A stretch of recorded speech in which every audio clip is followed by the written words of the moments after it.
What's good? The Toronto Raptors have won 4 out of 5. The Toronto Raptors might actually, I don't know, kind of be a good team. What's going on here? The Raptors aren't really out of it. And to start the season, Darko said, no skipped steps. We're not going to skip the steps, which means we're not going to start playing veterans over the young guys. We're not going to start playing zone defense to protect and hide Grady. If these guys don't want to show up, we're going to lose a lot of games. Well, you know what? Something happened 5 games ago. The Raptors had a team meeting.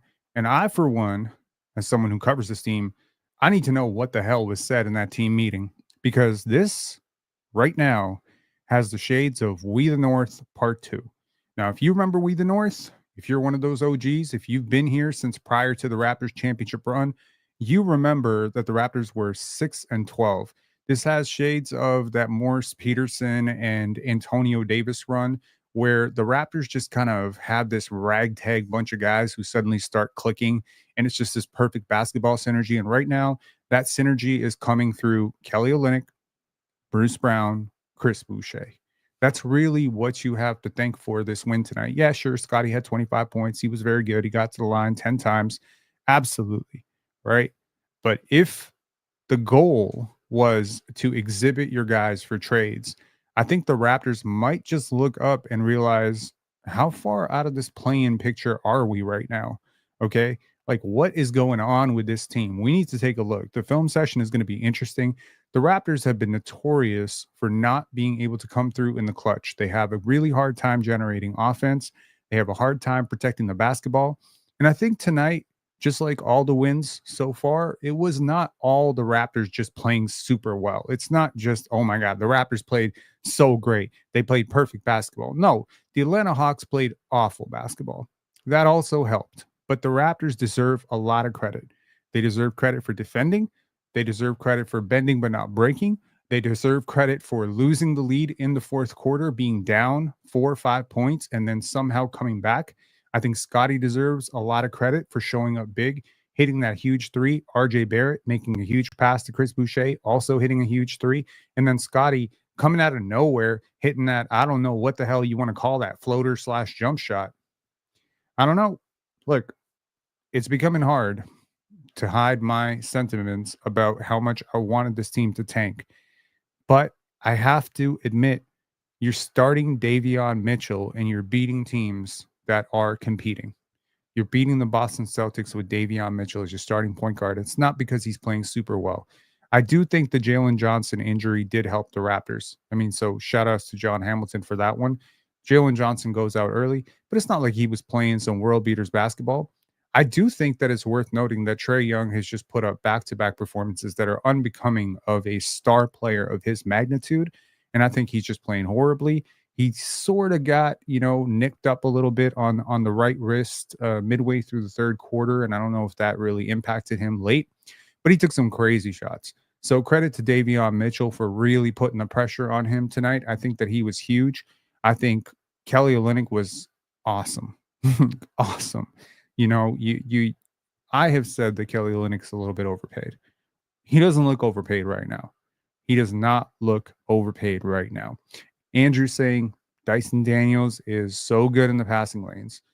I think Dyson is great in the passing lanes. I'm a huge Dyson Daniels fan, but I think tonight the Raptors just threw some crazy passes. I also think the Raptors shot incredibly well. 58%, 43% from the three-point range. And this is back-to-back games for the Raptors just shoot blistering hot from three.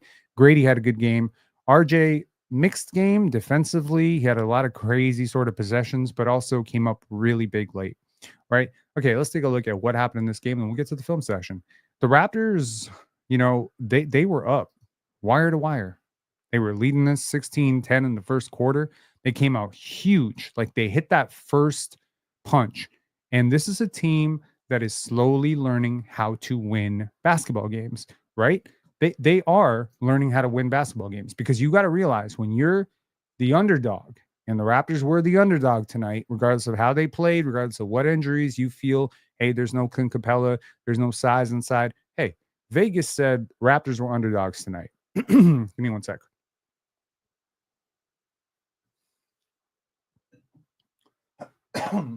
But the Raptors came out and they played like underdogs. They played scrappier. And I think that they made sure that the Hawks felt them defensively.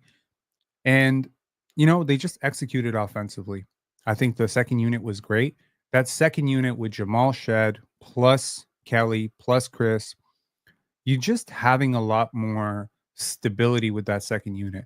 You have these moments where things get a little bit rattled, and then Bruce Brown makes a big play, or Kelly makes a big pass, or Chris Boucher comes up with a huge three. And these three are really just kind of putting it together. I'm gonna hypothesize. Mike P saying, Rob, where's the Pendants hat? I don't have a Pendants hat. I have a Puma hat, unfortunately, but Pendants Film Festival coming up February 27th, basketball documentary coming your way. Going to be talking a lot more about Pendants in the coming weeks, but let's take a look at what happened tonight. In terms of the box score, I mean, Scottie with 25. That sticks out. He hasn't had a lot of huge scoring games lately, so that was big. Not a huge passing game from Scottie, though. He's been consistently 6, 7, 8, 9 assists. Tonight took more of a scoring load, kind of got down low, trying to extend through, follow through. I thought he was really tough, trying to put his physicality on the line there. Jakob Poeltl had a good playmaking game overall. The Raptors had a lot of turnovers. The starting lineup, Jakob Poeltl, 3 turnovers, Davion, 2 turnovers, RJ, 5 turnovers, Grady, 4 turnovers, and you still won this game with 19 turnovers. That doesn't usually happen. Wait, 19 turnovers. Is that correct? NBA.com is wrong, or ESPN is wrong here. Hang on, let me count this up. 4, 8, 13, 14, 15, 16. Oh, they do have 19. My bad. It says 2 here. It says 2 under the turnovers column. Anyways, the Hawks, for their part, just shot terribly. I mean, Trae Young, 7 for 19, just not a good game from him. I thought Bogdan Bogdanovic struggled last night, if I recall correctly. DeAndre Hunter has been on a heater all season. He's kind of coming down to earth. Dominic Barlow is really one of the guys who gave them consistent minutes off the bench. They've gotten good minutes from a lot of guys, but this is not a team that's healthy. They do need Jalen Johnson to play well. They do need DeAndre Hunter to play well. Oh, my goodness. What is wrong with you? Oof. Ew. Yuck. Yuck. Yuck. Get the hell out of here. 51st state. Shut up. All right. So overall, I mean, this is a lot of lottery picks, man. Dyson Daniels, lottery pick. Trae Young, Jalen Johnson, not lottery pick. Onyeka Okongwu, lottery pick.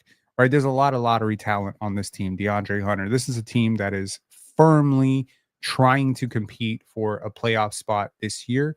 And they did not look good last night against Detroit. They really shit the bed. Did not expect that type of performance. The Hawks were favored to win that game. And they come out tonight on a back-to-back stinker.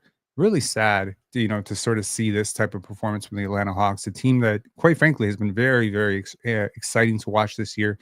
They have a great record against good teams. Like, they have knocked off Boston. I mean, so have the Raptors, in fairness. But overall, I think this is a team that is just going through a bit of a lull right now.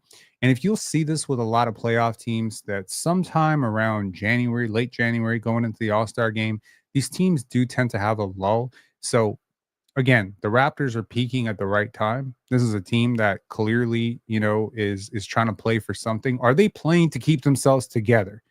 Is there some sort of, hey, if we play well enough, Chris won't get traded, Bruce won't get traded, Kelly won't get traded, and we can keep this whole band together?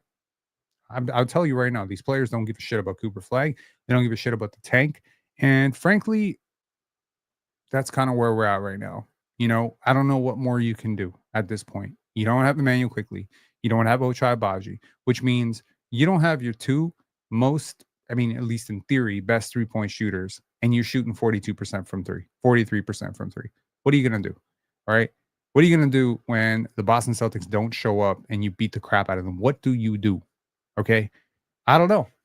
Vegan Grass saying Scottie got the chain.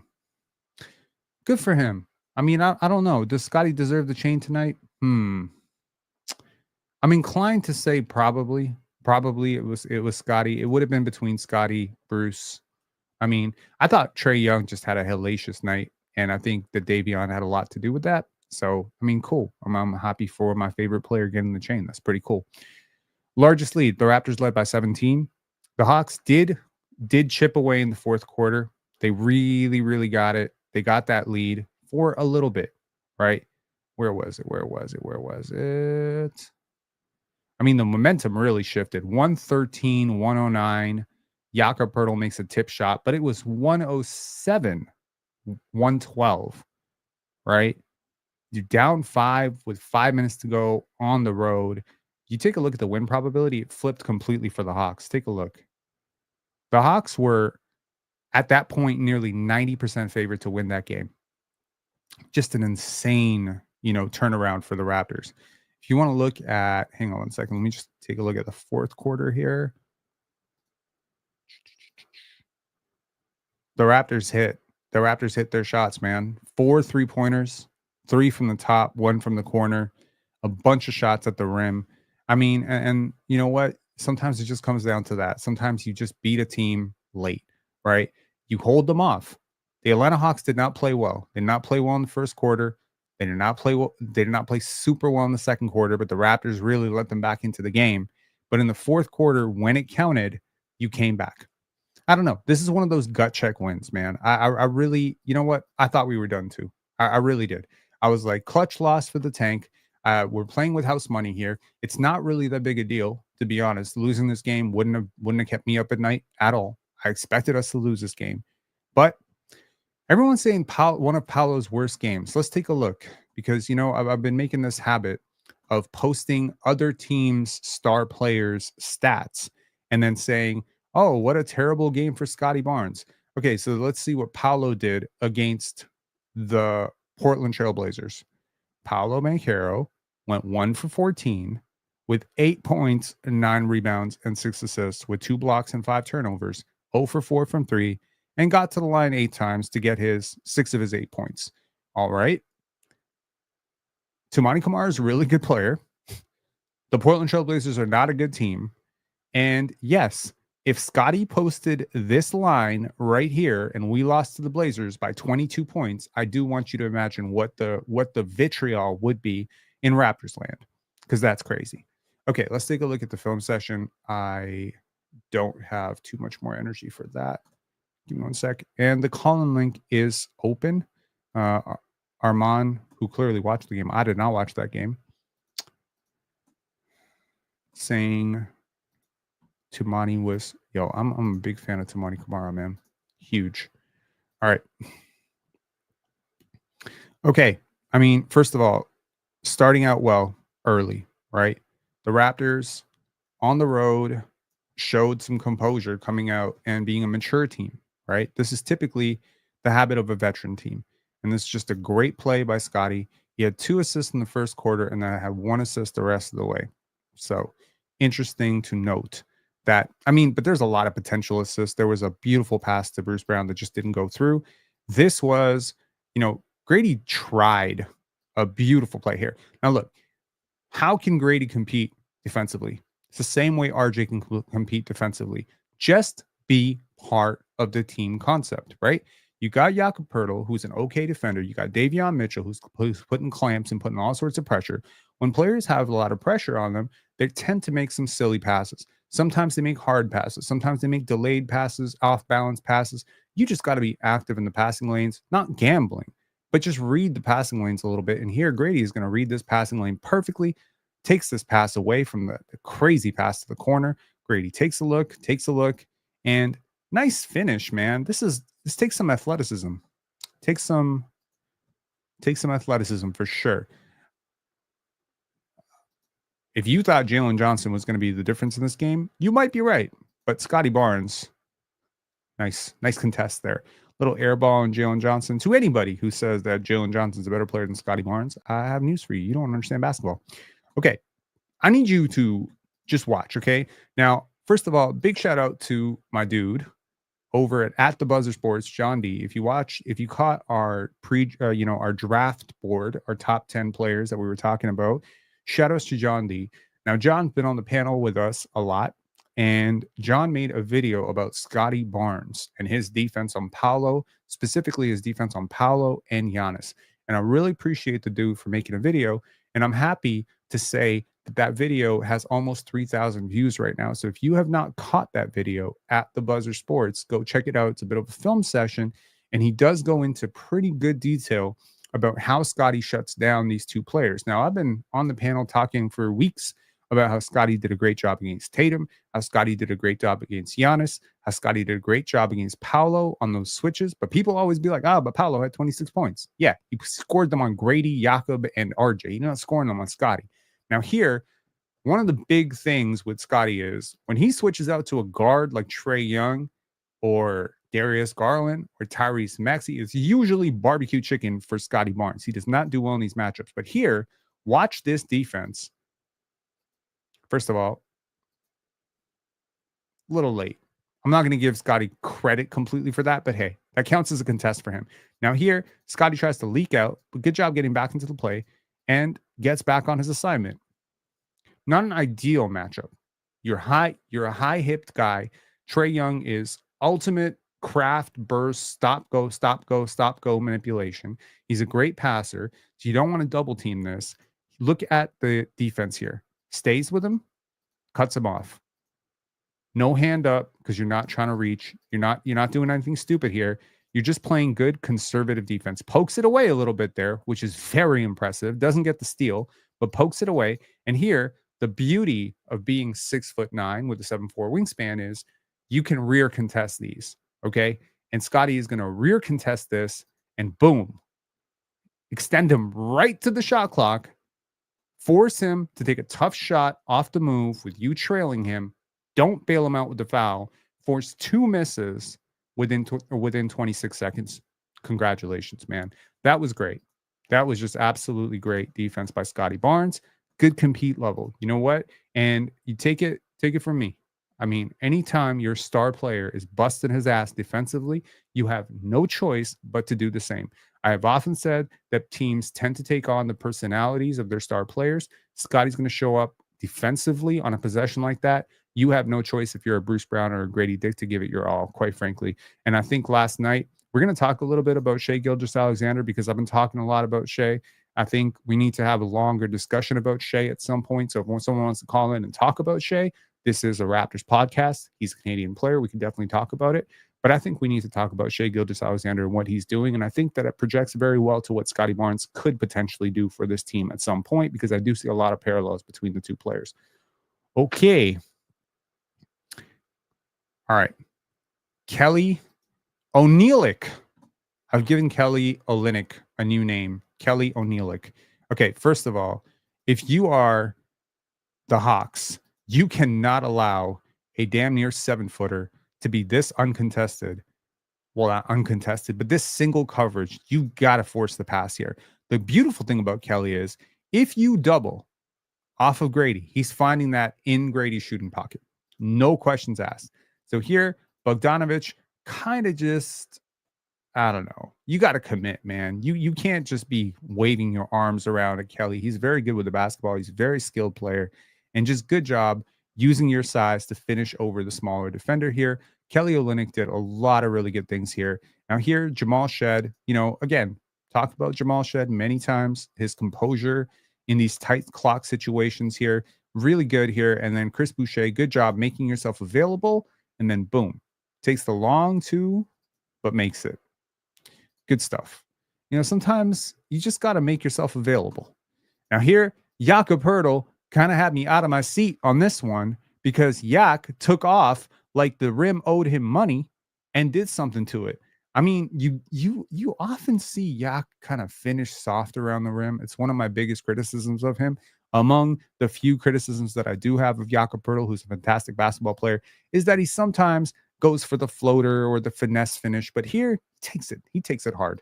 He takes it hard. And you know what? On the road, these are the types of plays you need.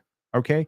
Now, look, the whole thing with the Raptors defense tonight was not that it was perfect, is that it was connected more so than it has been all year. The Raptors have posted damn near bottom of the league rankings defensively. They're not bottom of the league right now. I'll tell you, over the last 5 games, they've actually been quite middle. And it's coming down to this. It's coming down to plays like this. Take a look. Scottie Barnes is going to contest, right? Now, he doesn't get the block here, but it delays the offensive player just getting in the way. Just get in the way, make an effort to deter. Deter. It's rim deterrence, right? What does Wemby do? What did Wemby do to the Indiana Pacers today during the Paris games? Deterrence. It's a lot of rim deterrence. It's a lot of, oh, I think I have an opening. No, I don't have an opening. And by the time the player realizes, the offensive player realizes, no, I don't have an opening, the help defender has caught up. So sometimes you just need to offer a little bit of resistance at the point of attack, and then you need to offer some resistance at the rim, and then you need to get your help on the help side. And here, Jakob Poeltl is going to do a great job of helping Scottie Barnes, who finds himself a little off balance here, and then close the possession. Grady Dick gets the rebound. So that was a kind of three-man team effort on that defensive play because, as we all know, the defensive play is not open until you secure the rebound. You can't leak out. Now here, speaking of not great defense, this, not good. You know, sometimes RJ has this habit to sort of reach. Okay. The turnovers were a problem tonight. The defense was a little bit of a problem too. I do appreciate him participating in the passing lanes a little bit and just kind of putting his body. I do think he's been a little bit better defensively, but this was a bad defensive play. Kind of gave, I want to say, free shot. Now, Scottie was tough shot maker tonight. I'm surprised he was as efficient as he was because he got some late clock scenario, really terrible off balance contested shots. DeAndre Hunter's a pretty good defender, man. He's a pretty damn good defender, and he does a great job here, trying to force Scottie out. And then here, Scottie is just going to take the pump fake, wait for the defender to sort of come down, and then launch into it. Legs crossed, still makes it. That was a very tough shot and a long shot and not a very efficient shot. Scottie is probably going to make that at a 26% clips. That's not what you want to do. Healthy diet, you don't want that. There was a lot of criticism from the broadcast today about, maybe Bruce Brown or Scottie Barnes going into one-on-one stuff. I think that was just, unfortunately, the process of offense. Sometimes it just happens where, you think you have a pass, you don't have a pass, you reset it, you get the ball, 6 seconds to go, you got to do something. The Raptors usually struggle with situations where they got to make something out of nothing. They've traded away two of the players who did pretty well in those three of the players who did well in those situations, which is Pascal, Dennis Schroeder, Gary Trent last year. Those guys did pretty okay in short clock scenarios where they had to make something out of nothing. They did at least a little bit better than how you would expect Grady, Scottie to do. But right now, I think the Raptors are sort of learning to manage those short clock scenarios a little bit better. And I think shooting luck had something to do with it tonight. Here, Jakob Poeltl. Up, little pump fake. There you go. Nice. Pretty simple. I don't know why anyone would be reacting to that pump fake, but sure. All right. Said Grady Dick having a great game. Little pull-up jumper. This is the future of Grady Dick's offense right here. There was a report by Josh Lewinberg, which we can certainly talk about at some point today, where everybody on the Raptors, apparently, other than Scottie Barnes, is available in a trade. Michael Grange released a report for Sportsnet saying, actually, it's not just Scottie, it's also Grady. So who do we believe? Unless it comes from a size mouth, I don't know who to believe. But obviously, there's some rhetoric that these guys are basically mouthpieces for MLSE. So apparently, the Raptors are open to shopping some of these guys. And maybe with a little bit of recent success, they're going to put the kibosh on this really fast by making a trade over the next couple of days. But the Raptors have the Hawks again in their next game. And quite frankly, I feel like they have a taste for success right now. Winning is very addictive. It's very addictive. Anyways, here we go. RJ Barrett. Sorry. Grady Dick here. Just go to the next play here. Now, here, Scottie Barnes had a couple of plays tonight where his handle just kind of looked oof. And he still finished. So you give credit. But here, you got Trae Young basically missing. Like, when the hell is the last time you saw Trae Young miss a floater that badly? I mean, this is really. I rate Trae Young. I think Trae Young's a really good player. That was absolutely crazy. Here, Scottie is going to be a little bit high with this basketball. I don't know if this basketball was overinflated. I have no idea. Typically, the star players kind of feel out these basketballs before the game, but this happened more times tonight than I can count in any other game this season where Scottie just kind of had it bounce really high on him. Here, it's going to happen again. Here's Scottie bounce, loses it, somehow gathers it with those gigantic mitts of his and slams it. good composure to regather that because it happened a couple times tonight. Big dunk, kind of ferocious. You really need those plays on the road to get the crowd out of it. I want to say, just as someone who has seen the Atlanta crowd, this is not a great home. It's not a great home court. There's no disrespect to the Atlanta crowd. They have historically been a terrible home court, and they continue to not just be, they're just not very loud. But if you want to take those few diehards out of the game, a dunk like that will do it. Here you go. Puts him in jail, puts Bogdanovich in jail, bumps, and left hand finish. When I say like sometimes you're on the ropes and you just need a player to do something stable, this was a player doing something stable, and that's Bruce Brown coming through for you. What can Brown do for you? I don't know. If you're a contender, maybe he can help you. I don't know. I don't know. And I was saying here, RJ Barrett's trying to keep this party going all by himself. He needs some help because RJ seemed to be the only player who's just like turning the ball over, missing defensive rotations. And it felt like everyone else was just kind of doing something else. So shout outs to RJ Barrett for, turning it around in the second half a little bit. Here, Scottie just no looks this right to Bruce Brown, catches the defense sleeping.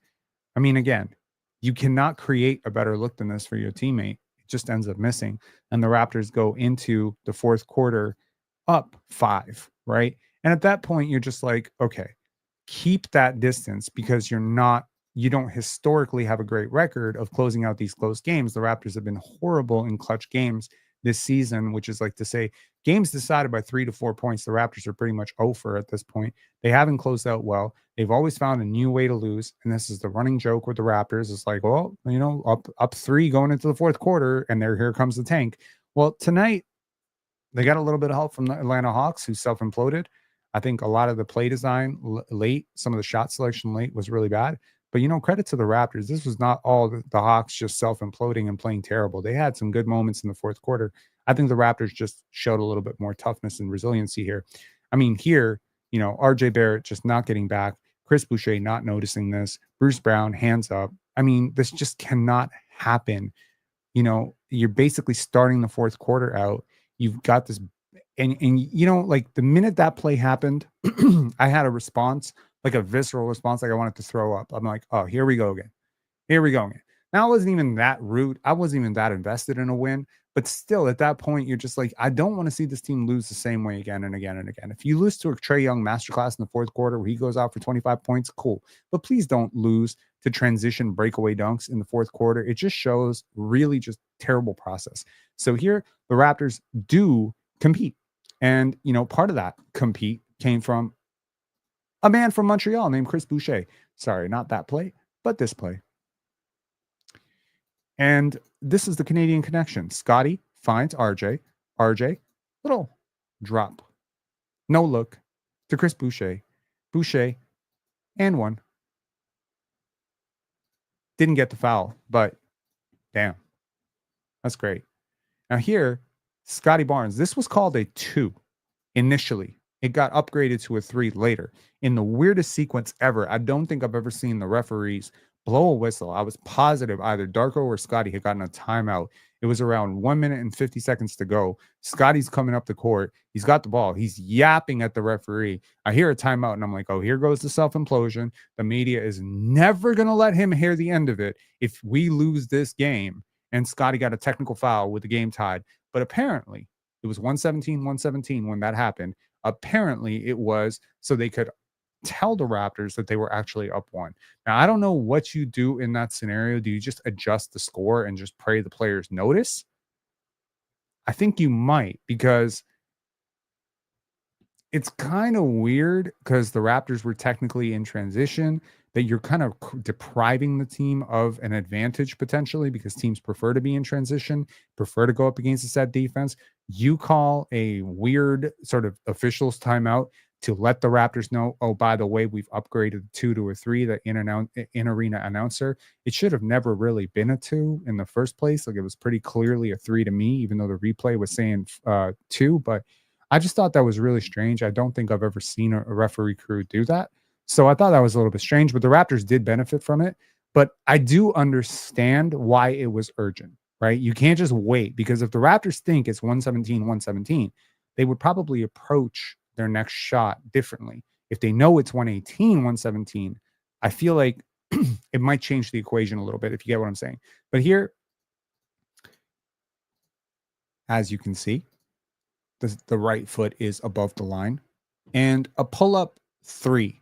Now, I was checking out the Sam Vecini podcast yesterday, in which, no disrespect to Sam Vecini. I've talked a lot of shit about him, but this is not meant to be disrespectful, where he was bringing up Scottie's pull-up 3-point jump shooting percentage, and it was 19% over the last 2 years. 19%, 19%. Now, I haven't checked it this year.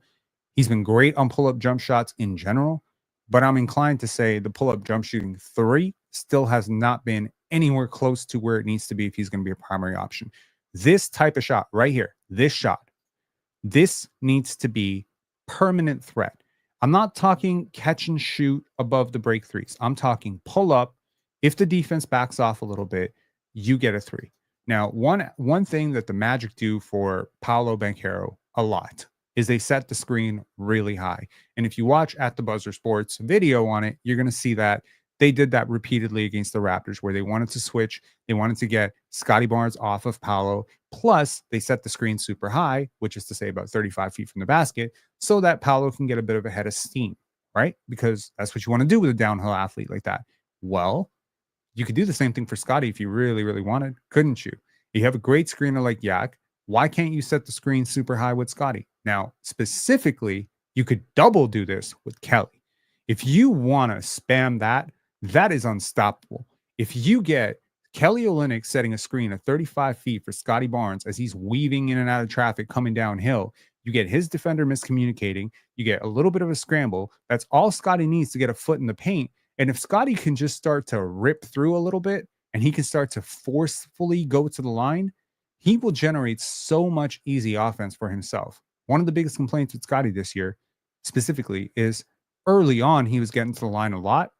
Lately, he hasn't been. His free throw rate was almost double what it was last year early in the season when he was having a lot of success in the games where, if you remember, prior to Scottie going out with that ankle injury, he had a 4.7 boxes minus. This just a month ago, 4.7 boxes minus. Lately, it's been closer to 0.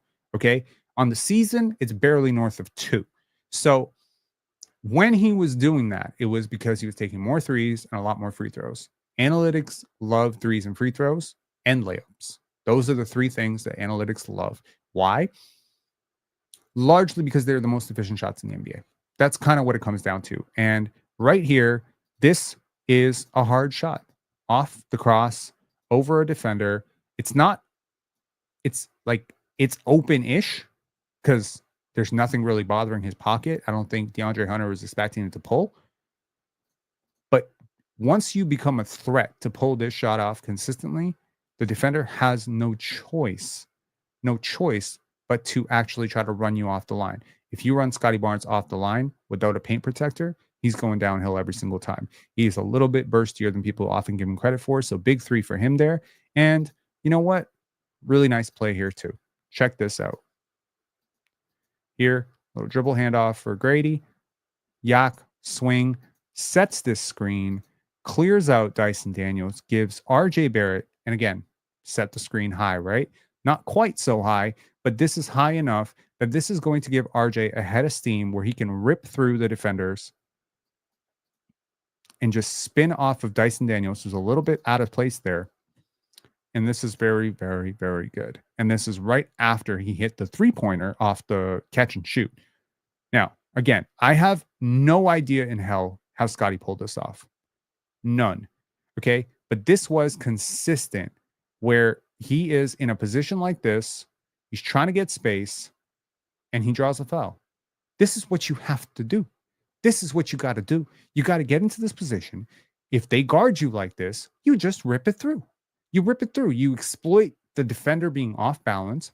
You exploit their hand kind of being down and you just pull up. You pull up through it. I think Scottie needs to master this. He'll get to the line 10 to 12 times a game if he does this consistently. He doesn't get a lot of calls. I don't think he gets the friendliest whistle for a star player, an all-star player. I don't think he gets a friendly whistle. But tonight on the road, I think he got the whistle because he was being hammered. He was being absolutely hammered. And here he's going to go to the line and he's going to make, I think, 1 of 2. I think he split this. If I'm not mistaken, I think he split that free throw. Anyways, continuing on, we're getting right down to the weeds. And this is just a terrible shot. I don't know. You see 5 on the clock, right? You're expecting to be able to get downhill here. I need RJ. And again, if he passes this to Yak, I will guarantee you Dyson Daniels is getting it. So you have to know that. Before you even make this play, you have to know Onyeka Okongwu and Dyson Daniels is not where you want to go with this. Where should you have gone with this earlier on is probably earlier in the clock when there was 7 or 8 seconds. Maybe find Scottie down low, swing it to Grady, let him do something with it. Because right now, you're exploiting 2-on-2 against defenders who are better at defense than you are at offense. And this is just going to result in a really stupid shot. And this is the type of shot that RJ Barrett has kind of stopped taking this year off the pull up. Pull up mid range jump shots have just been exterminated from his diet. And for good reason. He's not good at it. And this is not something he's ever been good at. And, hitting the top of the backboard in a situation like this, it's just tough. It's tough. You got to get something better than that. You got to get something going to the basket, rip through, go through the defender, force the hand of the, maybe you don't feel like you're getting a friendly whistle tonight, but yeah. Now I have no idea how Scottie did this. Again, this is like the 4th tough contested attempt. And this is just insane. So insane that I had to slow it down.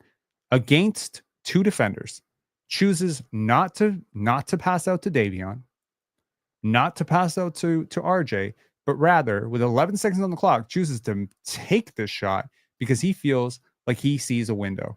And this is the complication of stopping a player this big when he becomes dynamic, because you really can't stop this.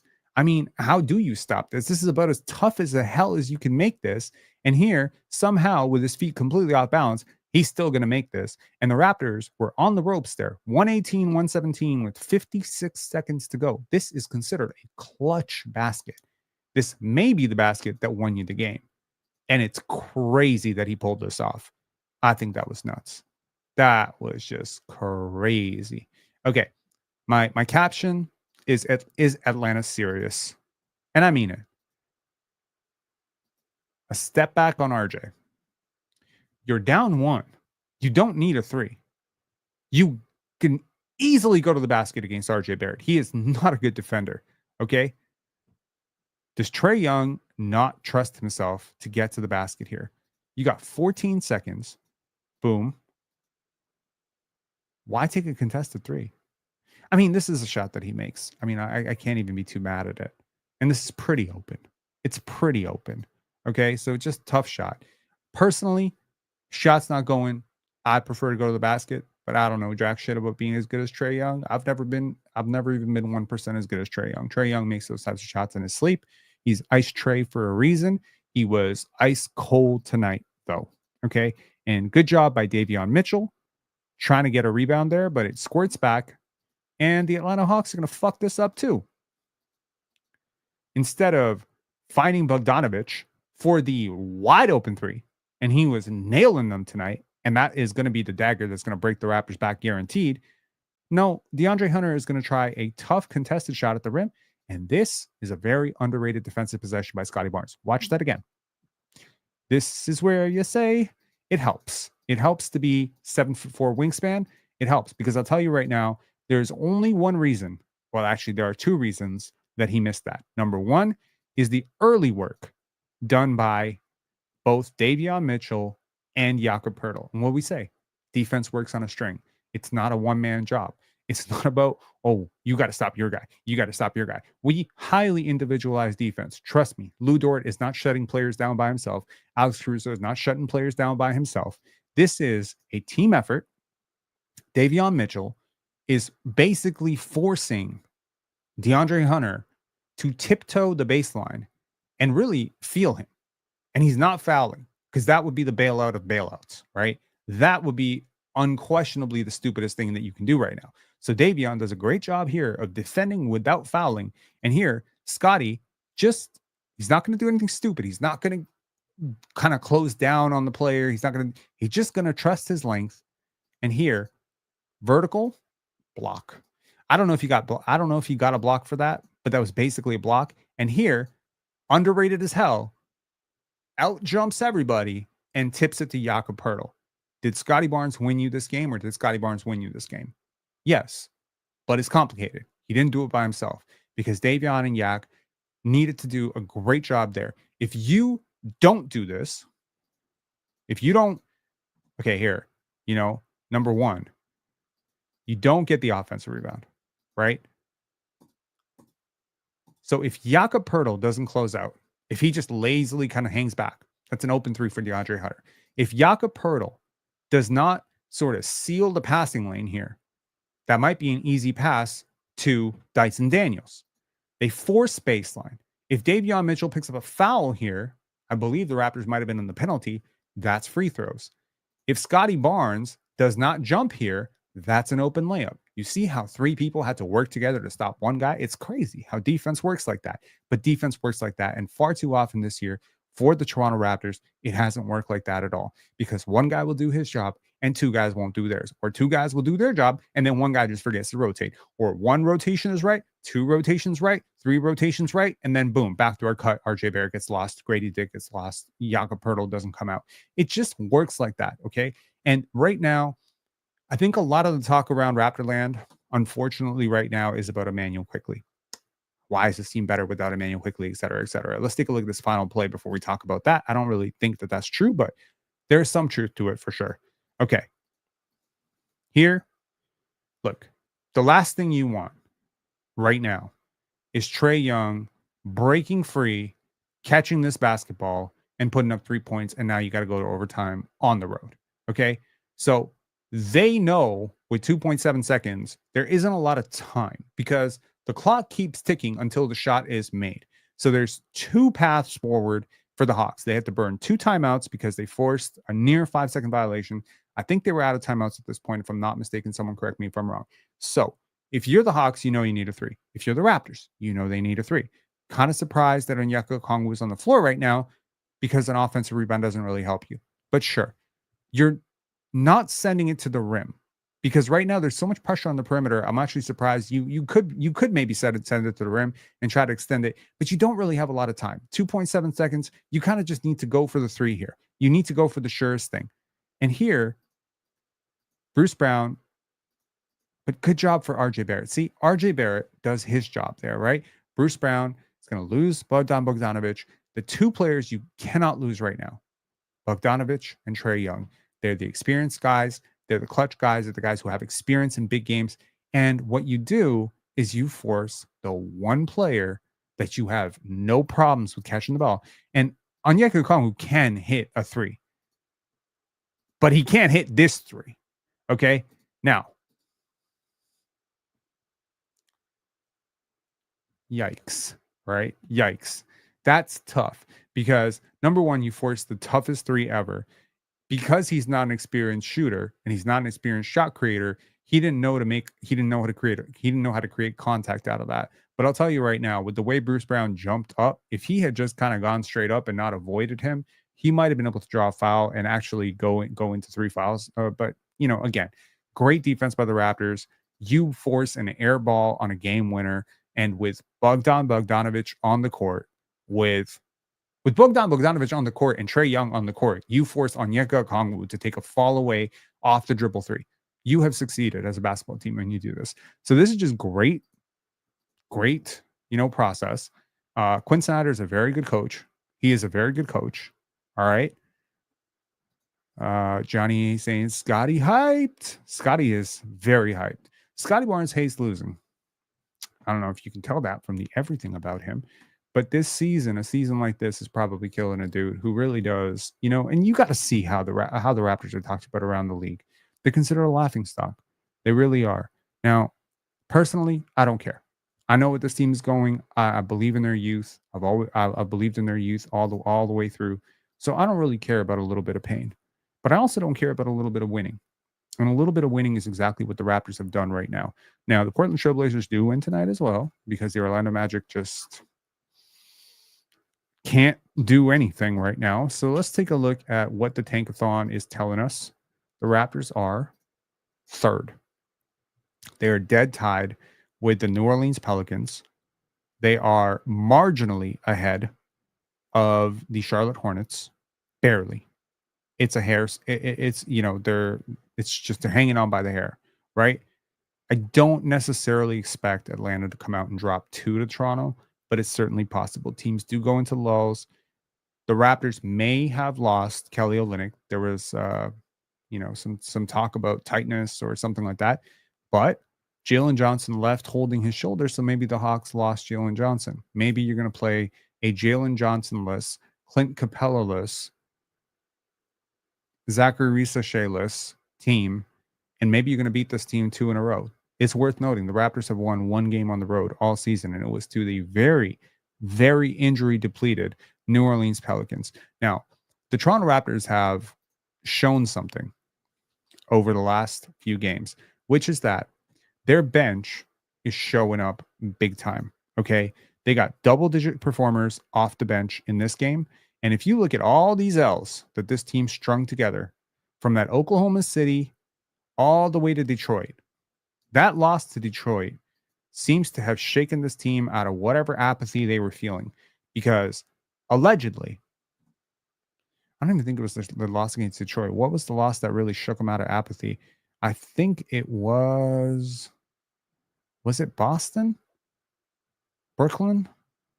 I think it might have been Boston. They mentioned that there was a game where they kind of had their team together and they still lost that game. That meant Emmanuel quickly was back and all these players were back and they still lost. And they were just like, oh shit, like this really hurt us. I think it was the game against Cleveland. Raven is saying it's the game against Cleveland that sort of like took them because they had everybody healthy for that game and they still managed to lose that game. I think that might be it. Yeah, that was it. So they had their starting lineup in that game. They still managed to lose that game. They had a team meeting, allegedly, after that game. And it's pretty much been curtains since, man, because you lose that tight one to Detroit and Cade Cunningham fans just couldn't stop talking shit. Then you beat Golden State, who is playing terribly right now. I want to clarify that. Golden State is not playing well. Boston is not playing well. Orlando's not playing well. Atlanta's not playing well. You beat 4 teams that are ahead of you in the records, will probably all make the playoffs. Maybe Golden State won't. I'm not really sure. And you've won 4 games against competent teams, okay? That are just playing really bad basketball. They're just playing really bad basketball. I'm going to be honest about that. Orlando just lost. I mean, what are we doing here? Boston on the road last night nearly pissed away a game against the Clippers G League squad. They needed Jaden Springer to bail them out. Give me a W if you actually watched that game or if you caught my coverage of it on the panel. I watched that game. I stayed up to watch the Boston Celtics face off against the Derrick Jones Jr., Kevin Porter Jr. show. Okay. No Harden, no Kawhi, no Zubats, no Nick Batum, no Sheridan Forbes saying W. Good for you, man. Good for you watching that game. Real sickos staying up until 12:30, 1 o'clock in the morning, trying to watch the Boston Celtics damn near choke a game against the G League squad that is the G League Clippers right now. But honestly, I mean, no Harden, no Kawhi. I mean, shit. You have Tatum and Finals MVP Jaylen Brown, and you piss away back-to-back possessions in the clutch. But that's where the Celtics are right now. They're not playing well. They play down to their competition. They slept on the Raptors. They got beat by 13. Good revenge game. You do lose to the Milwaukee Bucks. Then you beat Orlando, who are struggling hard right now. Lost to the Portland Trailblazers, and then you lose. You beat the Atlanta Hawks, who just lost to the Detroit Pistons last night. Now Detroit is rolling. But it's so difficult. It's so difficult to say based on a single game or a single result, this team is bad or this team is good. What if you lose to the Charlotte Hornets in the 2 weeks where they're playing great basketball? Oh, you're the worst team in the world. What if you beat the Boston Celtics or the Cleveland Cavaliers when they're having the worst week of their life, right?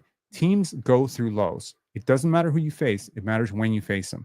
And I think the Raptors have faced 5 teams, frankly, that are not playing their best basketball. And Cleveland, Golden State, Boston, Orlando, and Atlanta. And I think they played one team that is playing their best basketball, which is Milwaukee, who were down 20-5 to the Miami Heat today.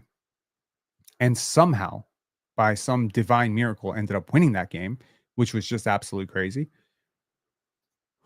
What happened with the OKC game? The OKC Thunder lost to the Dallas Mavericks. That is amazing. After Shea's 54 points. Wow. Nuts. Really expected them to close that one out. Okay, we got to talk about Shea. And we got to talk about the Raptors. Are the Raptors better without Emmanuel Quickly? Short answer, hell no. No, they're not. Emmanuel Quickly adds a wrinkle to this, but there was talk today that the Raptors are willing to move off of. Again, the article is by Josh Lewenberg. If you're so inclined to read Josh's work, it is available on tsn.ca. But the summary is league sources indicate that the Raptors are willing to move off of anyone not named Scottie Barnes ahead of the trade deadline. Okay, cool. That means RJ, IQ, Grady, Jacoby, everyone's on the table, apparently. Now, I don't believe that's true. I don't think that's true. Let me tell you who I think is untouchable for the Raptors, and you can tell me if you disagree with me later. I think Scottie is for sure untouchable for the Raptors. I think Jacoby is pretty untouchable for the Raptors. I don't think they're moving him. I think Jonathan Mobo and Ulrich are pretty untouchable for the Raptors. I think Grady is pretty cemented in the long-term plans. I don't think they're moving Emmanuel Quickly, man. They like him. I don't think they're moving Jamal Shed. I think it'll take a really good offer to get them to move off of Jakob Poeltl. As much as personally, I think like moving Yak kind of initiates a tank and makes it very, very easy to lose basketball games. They also plan to be good next year, and they believe that Jakob Poeltl is a serviceable starting center in the NBA who can be really good next year for them. So maybe they value his stability, the veteran mentorship. They're already one of the least experienced teams. Do you really want to trade one of your more experienced players? Okay, cool. The two players that for sure are on the block, or the three players that are for sure on the block: Bruce Brown, Chris Boucher, Davion Mitchell. Right? Now, Pete Carter, 6, saying, is IQ a positive asset with that contract? I think he's a neutral asset. I think he's a neutral asset. He's 25 years old. He's a very good shooter in theory. He is a good defender in theory. A lot of theoreticals when you have a season as bad as, Emmanuel Quickly has had this year. But I think I think he's built up a lot of positive equity around the league. I think a lot of teams sort of believe in him. He's participated in a lot of winning with the New York Knicks. I think the question is, at this point, do you trust him as a starting point guard in the NBA?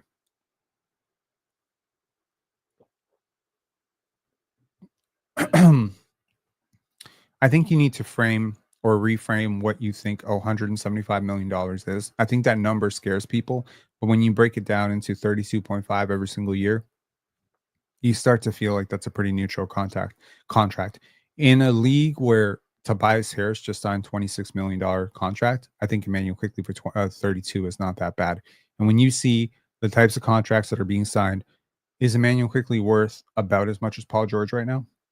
I mean, if you want to look around the league at some bad contracts, if Emmanuel Quickly is a $32 million player, what is Yusuf Nurkic? What is Bradley Beal? Those two players play on the same team.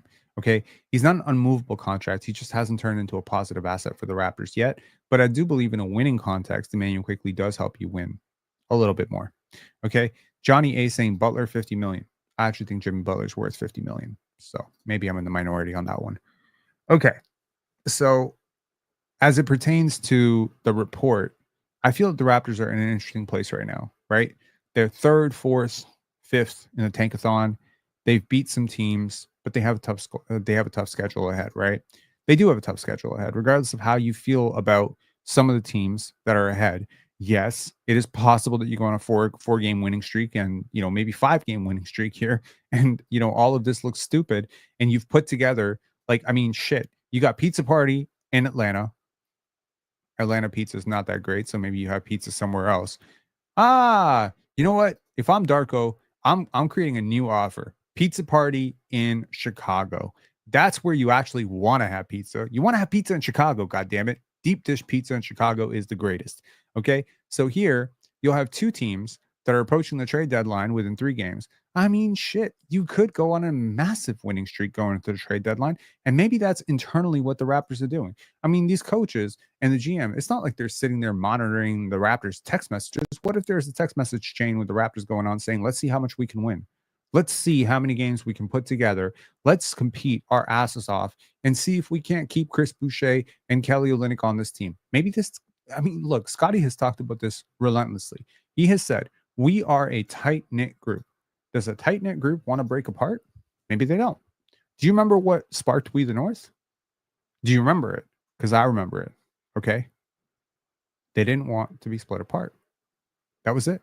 They wanted to, they basically did it because they wanted to just keep it together. And at least that's my read on it. That's my read on it. My read on it was they wanted to win as much as they could, and suddenly the pressure was off, and Rudy Gay was gone, and you had all these sensible vets.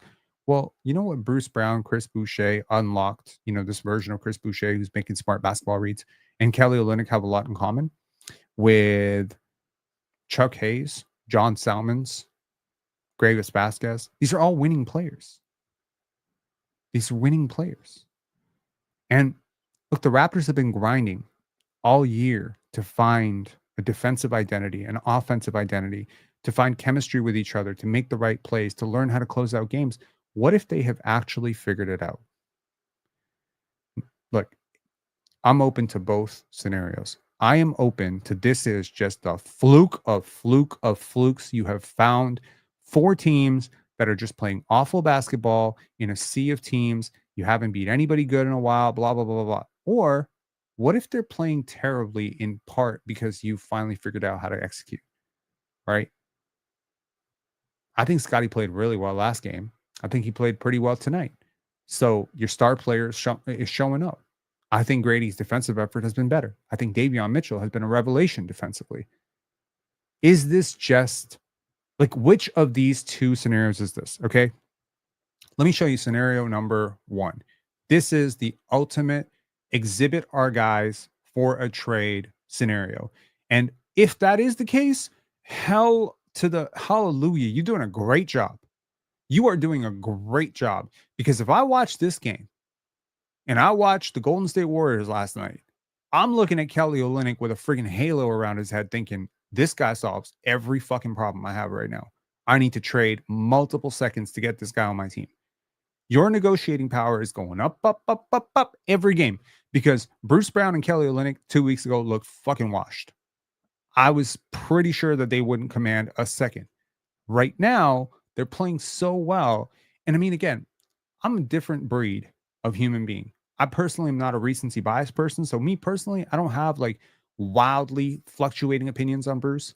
If you remember my video, Point Guard Bruce Can Help the Raptors, that's how I feel about Bruce. I think Bruce Brown is a massive upgrade over everything you've had on your bench this year. I think he's a really serviceable player.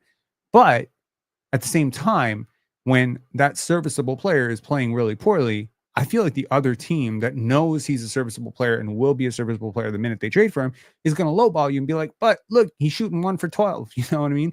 Like he's shooting 1 for 12 in his last, he's shooting 12% from 3. You can't expect us to give multiple seconds for this guy. You'll be lucky. But right now, these dudes are balling. So if this is all for the trade deadline, they've done a great job. They've done a great job, because right now your negotiating power with every one of those 3 players that I specifically mentioned, Davion Mitchell, Kelly Olynyk, Bruce Brown, is so much higher, so much higher. Even Jakob Poeltl, because again, the shine of winning does create a little bit of a halo effect around these players. I mean, look, you can really sell it, man. You go to the negotiating table, you be like, look, ever since Kelly has started feeling better with his back and Bruce has shaken off the cobwebs of not playing basketball for 8 months, the story writes itself. Look at our team. We've beat the Celtics. We've beat, we beat the Orlando Magic. We were competitive for a little bit with the Milwaukee Bucks. We beat the Hawks on the road. Like, we're rolling. If you could sustainably bluff that you're willing to go to the play-in with this core, if you start putting that out, like I actually, if I'm playing 4D chess with Shams Charania, I'm literally putting it out there. The Raptors are looking to acquire help to make a play-in push. They feel the East this week. They're bucking the tank. They don't believe in tanking. Fuck the tank. The rebuild is ahead of schedule. Ulrich would basically be a lottery pick next year. They're happy with it. They're happy in the middle of the first round. They feel like they're going to find value there. I am going all in. The Raptors are looking to trade for Jimmy Butler. The Raptors are looking to trade for Zach LaVine. Put it out there. Just fucking float it. I'm going to put it out there. I'm putting it out there right now. The Raptors are looking to trade for Jimmy Butler. Run with it. Spread it on the fucking forums. If you start spreading that we could go either way kind of thing. Because right now it feels like you can only go one way and everybody knows which way you're going to go, which means you got to clear out your vets or you're going to buy them out or you're going to shut them out. You don't really have a lot of negotiating power with Bruce Brown when everybody knows you want to get rid of him. You know what I mean? Like everybody knows you're trying to lose. Bruce Brown doesn't help you lose. Everyone knows you're trying to rebuild and be young. Bruce Brown ain't young. So everybody's kind of like looking at it like, we know you got to get rid of this. So the cool thing about Bruce Brown is that he comes out, what was it, like a couple weeks ago? It's last week. And he said, no, I love it in Toronto. I want to stay in Toronto forever. I've been on 5 different teams and 3, blah, blah, blah, blah, blah. Mr. Canada, only 57 likes. Please hit the like buttons. Please get this video to 200 likes if you would like to see Bruce Brown traded. Please. Okay.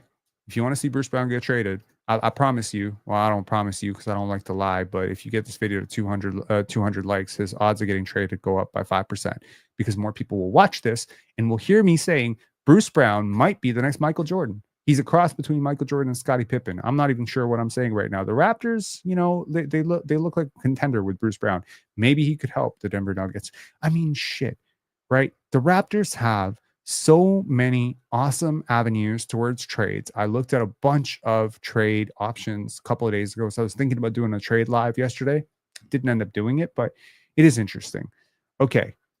Super chat here from Rank Scrub. Always great with the super chats. Davion and Shed are pressing the ball. PG plays. They are into the ball a lot. And, Jack has been very good about noticing that. Kudos to him. I think they're playing really hard. They're playing really hard. Davion's stats may not be impressing you, but I've been very, very impressed with him defensively. I think he's really he's very physical. He's very physical, extremely draining, right? Tonight, what did he do tonight? He had, I'm going to guess, he had like one really nice drive. That was his only fucking points. He had 2 points, 7 assists on 3 shots. He didn't take a single 3 tonight, but he just knew the assignment. He knew the assignment. You know what? Chris Paul had 1 for 5 today against the Indiana Pacers. Sometimes as a point guard, you just need to make sure your team's offense is flowing. Now, I'm not putting Davion Mitchell in Chris Paul territory, but I'm saying Chris Paul went 1 for 5 from 3 today, and the Spurs still blew out the Pacers. Look, there's a lot of teams that are playing kind of poorly right now. I do want to very momentarily entertain this idea of the Raptors actually making a play-in push and just talk about how potentially absurd it really is. Okay. This is the push. These are the teams you have to pass. You are 1 game away from passing the Hornets, which will put you at 11th. The Brooklyn Nets are a game and a half ahead of you. And the Philadelphia 76ers, who are losers of 7 straight and are in dysfunctional hell, color me surprised, are 4 games ahead of you for the 11th spot.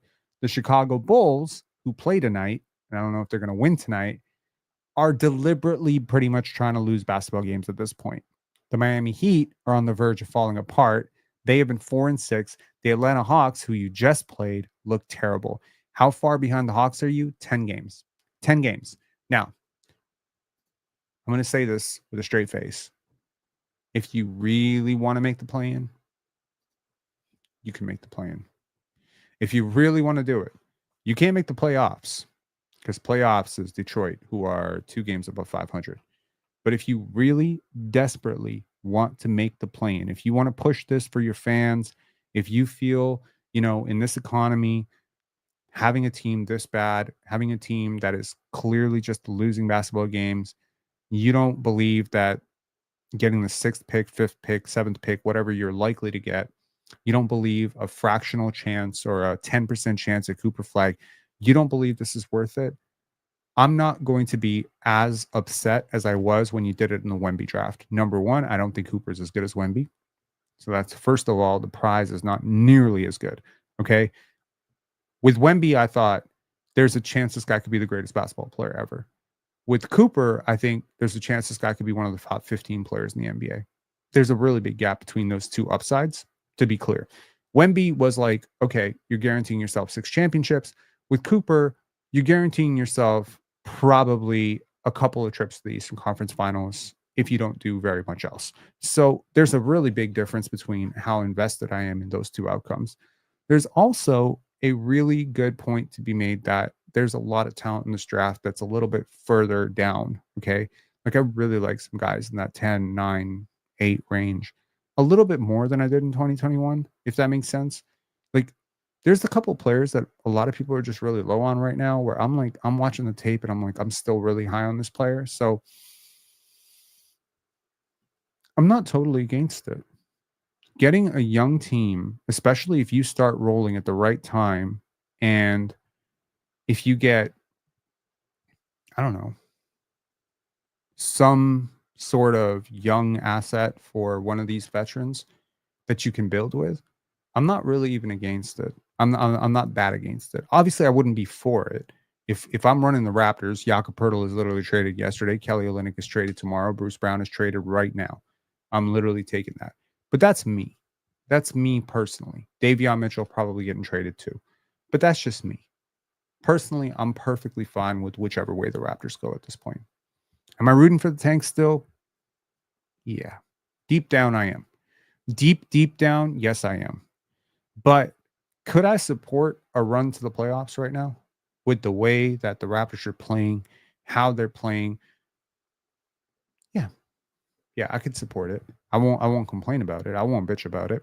I'm gonna keep my promise very, very, I'm gonna keep my promise. And my promise was that I wasn't gonna complain about wins or losses this year. So I haven't complained about losses. And I'm trying my very, very, very damn best to keep that promise and not complain about wins. Okay.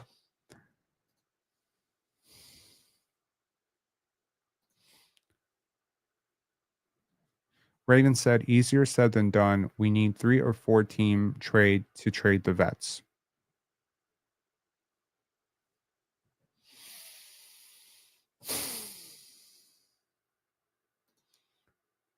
Playing for what? Masai has clarified that quote was largely about playing in Tampa. So they didn't feel super inclined to make the playoffs back then because they didn't feel like the Raptors would really enjoy a home court advantage or any sort of sustainable anything by getting to the playoffs. Like, no matter how you slice it, the Raptors are going to. Clutch Tatum said, "Don't worry, Rob. We'll do the complaining for you." I mean, you're not supposed to win when you're young in the NBA. You're not supposed to. Youth is supposed to lose, especially on the road, especially against good competition, especially in the clutch. Today, youth won. For the most part, youth won today, right? The players who were making those super clutch plays for you were almost all under 25, right? RJ Barrett is still 24. I know some people have kind of like shuttled him off to the retirement home, but he's still 24 years old. And I've seen a lot of growth from RJ this year. Good growth. Okay. Scottie Barnes, 23 years old, making great plays down the stretch, huge buckets. This is all you've ever wanted from this player. Noble Venom saying, I'm sorry, but it would be unacceptable to squander a 9-31 record. I hear you. I hear you. Okay. I hear you. Good organizations, great organizations, in my opinion, have a more holistic approach to asset accumulation than simply tank, tank, tank, tank, tank. Okay. When the time is the time, of course, these organizations will do whatever it takes, run out Ulrich at point if need be, when it is mathematically impossible to do anything else and there's nothing else to gain from it. I can guarantee you right now, if we could flash forward, but this is not NBA 2K. You don't get to sim 5 seasons ahead and be good. Okay. Now, again, you may see it as futile to make the play in because what could you possibly gain by getting your ass whooped by the Celtics or by the Cavaliers?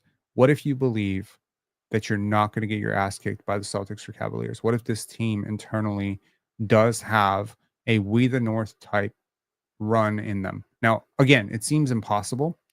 The team is currently 20 games under 500. That is not an error. There are 20 games under 500. They are 12-32. So if they won 20 straight, if they Just to put that into perspective, if they won 20 straight, they would be a 500 team. The current 500 team is the Orlando Magic, who are currently in the play-in. Currently in the playoffs is the Detroit Pistons, who are 11 games ahead of you. So, I think if you're the Raptors, you're looking around at this and you're saying, do you believe that you can beat a fully healthy any one of these teams in the play-in? I think you need to concede that that's probably going to be a long shot, right? But if you believe that, the Raptors have always kind of believed in this, like, let the players decide, right? Like, Masai is very player friendly. He likes to let the players sort of decide. So he'll be like, okay, if you guys are going to do this, like in Scottie's rookie year, I mean, this whole bullshit about, oh, this is the first year where I'm rebuilding. Bull fucking shit. You were starting a 20-year-old rookie. I mean, granted, next to some pretty decent players, but you lost Kyle Lowry. You replaced Kyle Lowry with Goran Dragic, who had no intention of playing, and Precious Achiuwa. So you lost, frankly, your best player or your second best player, and you replaced him with basically nothing. You started a 21-year-old rookie. You ran into the season with 3 rookies on your roster, and you're telling me that you weren't technically trying to rebuild at that point? Of course you were. You can call it a soft rebuild, but it was a rebuild. You were starting Scottie Barnes. Scottie ended up being a little bit better.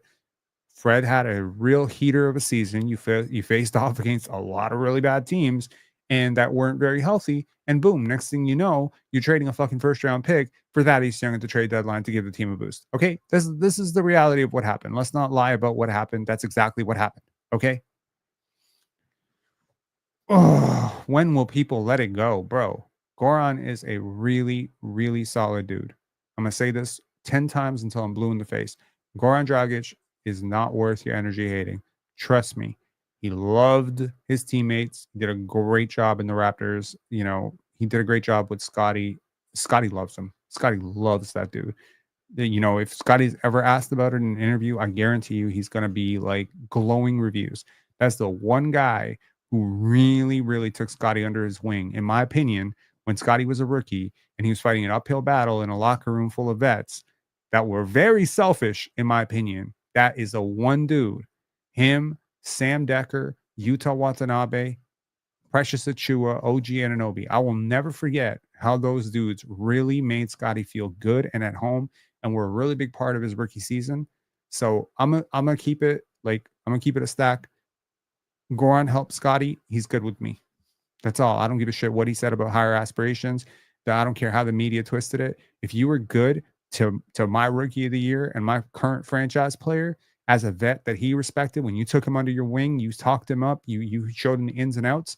That's what I wanted Kyle Lowry here for. I wanted Lowry here to guide Scottie. So, OG, Precious, like to me, OG specifically, OG, Sam Decker, who else? Thad Young, Otto Porter. These are the dudes that I really, really think for Scottie's first couple of seasons more than anything. Okay. More than Fred, more than Siakam, more than those guys. I'm sure Scottie learned from everybody, but those are the guys that really, really took a special interest in helping Scottie Barnes out. Sam Decker for sure. You know what I mean? It's a different thing. Like you're a kid from West Palm Beach. You've been in Florida for most of your life. You're adjusting to life in Toronto. You need a couple vets to help you out. You need that adjustment to happen. Okay. And Goran really helped. Okay. So you can keep saying it. Garrett Temple, yes. Garrett Temple now has been incredible. Garrett Temple was not here in 2021.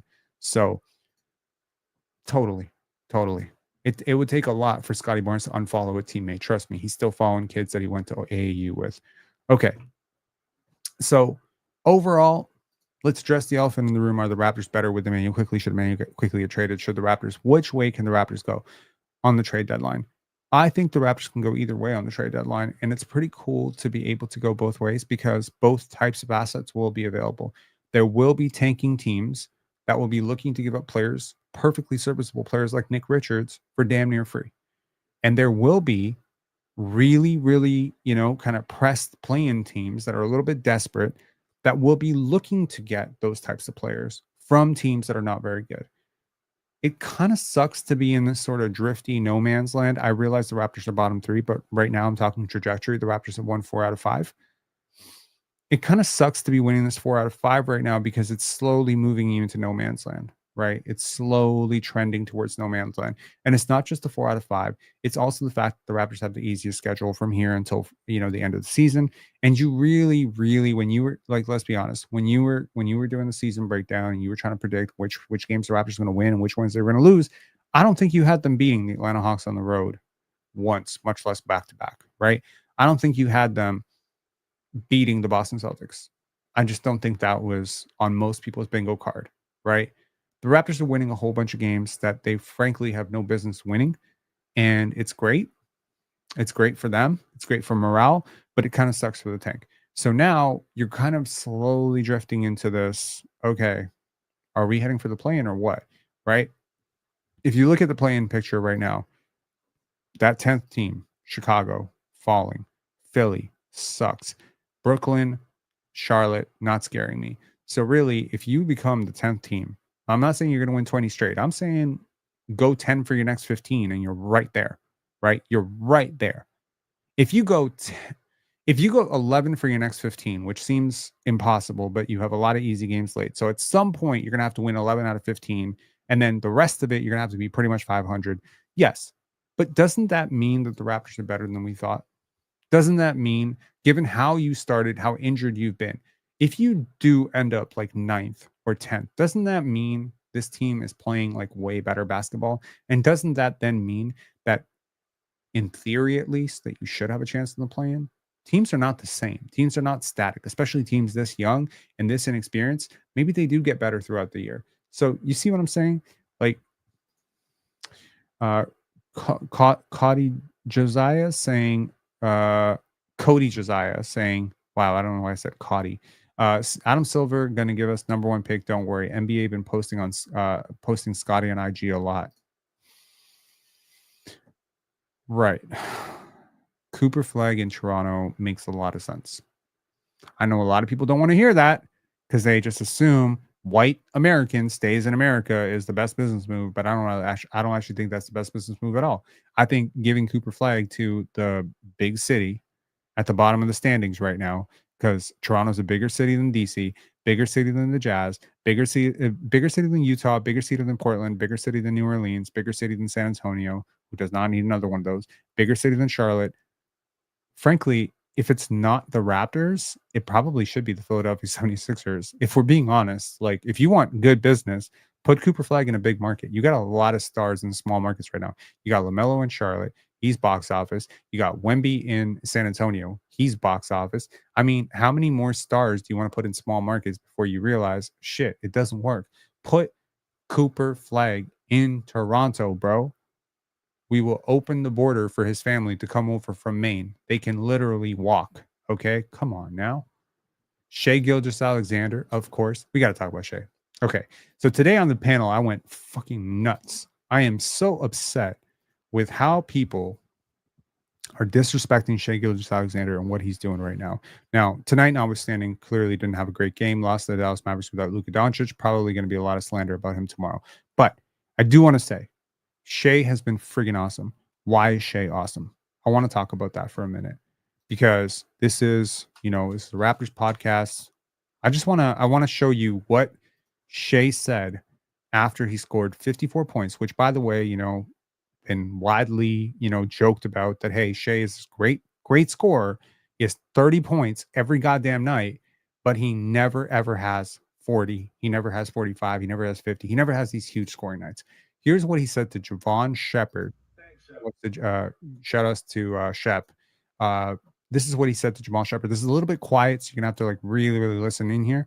But this is what Javon Shepard texted Shea. Happy, good for you. Had a great game. Congratulations. This is what he said tonight. Right, he scored his career high 54 points. I texted him to congratulate him after the game, and the text I got back from him was, "Thanks, Chef, but this wasn't a good performance. I missed a ton of easy stuff and didn't get hot from three."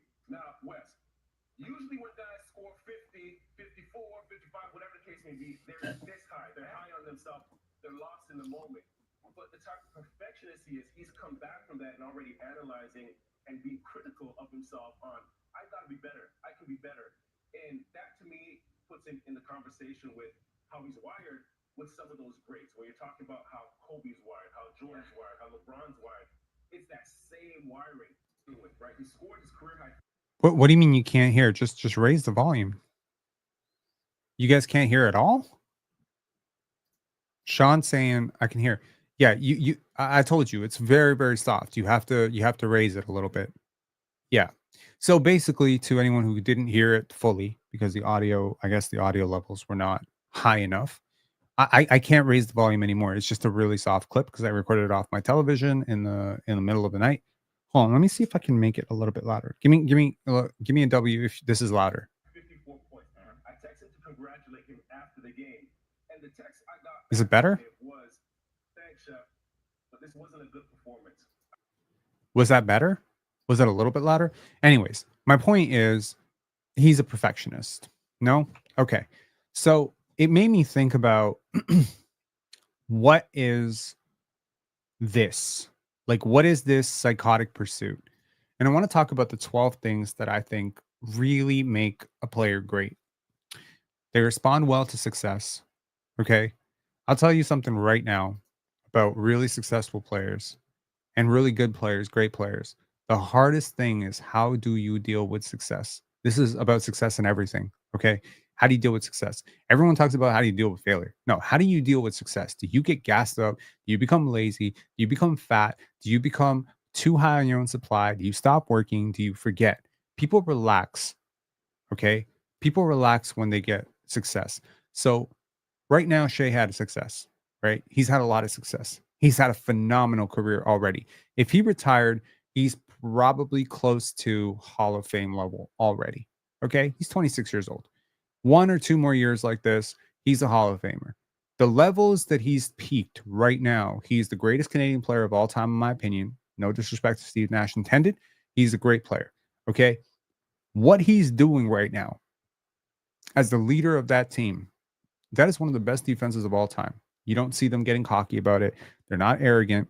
It's the same thing with Jokic. It's the same thing with Jordan. It's the same thing with Kobe. It's the same thing with these dudes. Okay. It's the same thing. They all have this sort of crazy, psychotic pursuit of perfection. So I think they respond well to failure. They respond well to success. They have a clear perspective on what they want to do. They can vocalize it. They can say, this is my goal. This is what I want. I want all NBA. I want rookie of the year. That's what Scottie did too.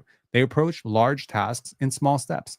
They don't have delusional ideas about how things are supposed to happen because they built up a memory or a muscle memory over time that things happen in slow bursts, right? It's not going to happen at once. It's not going to happen like clockwork. It's not like I'm going to start working on my 3-point shot and then I'm going to get better at 3-point shooting right away. Scottie knows it's a process. And what I appreciate about him, just like with Shea, is he puts in the time. He's willing to put in the time. You have no idea how much work Scottie's put in mid-season, during the season. A lot of guys, they don't work on their game too much during the season because it's very taxing. They especially don't do that when they're leading the league in distance traveled every single game. Scottie is a workhorse. The fact that this dude's work ethic was ever questioned is there should be a criminal investigation on it. But Scottie's a worker, and Scottie really, really does approach these sort of larger tasks in very small steps. He knows that it's supposed to be like brick by brick. He has that approach. They work extremely hard. They hate losing.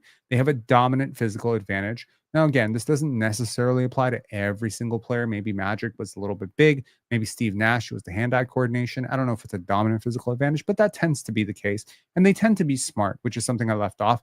They seek credible feedback.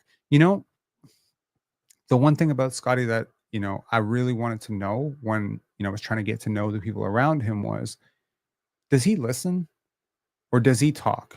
Is he kind of like a yap, yap, yap, I get everything? Or is he like, no, help me, help myself? Give me the feedback, give me the new information, give me the data. When you give Scottie Barnes new information, how quickly he's able to actually, number one, receive it. Number two, seeks it in the first place. Number two, implements it, right? So he seeks it, he receives it, he implements it, and then he's able to sort of build off of it. It's very impressive how this dude does that, because you can see it. Like, you can literally see it. You could be like, hey, Scottie, like this shot is a good shot for you, but it would be better if you did it like this. And he's like, okay, bet. Like, boom. And then the next day he's in the gym trying it that way.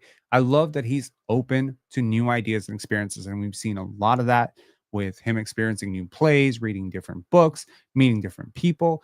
Just and people have noted it. You know, it's in how he's speaking now. It's in how he's leading. You know, Shea Gilgeous-Alexander, Javon Shepard shared a story about Shea where he said, you know, he enlisted a whole bunch of kids from, I think, high school, you know, and he wanted to work on becoming a better leader.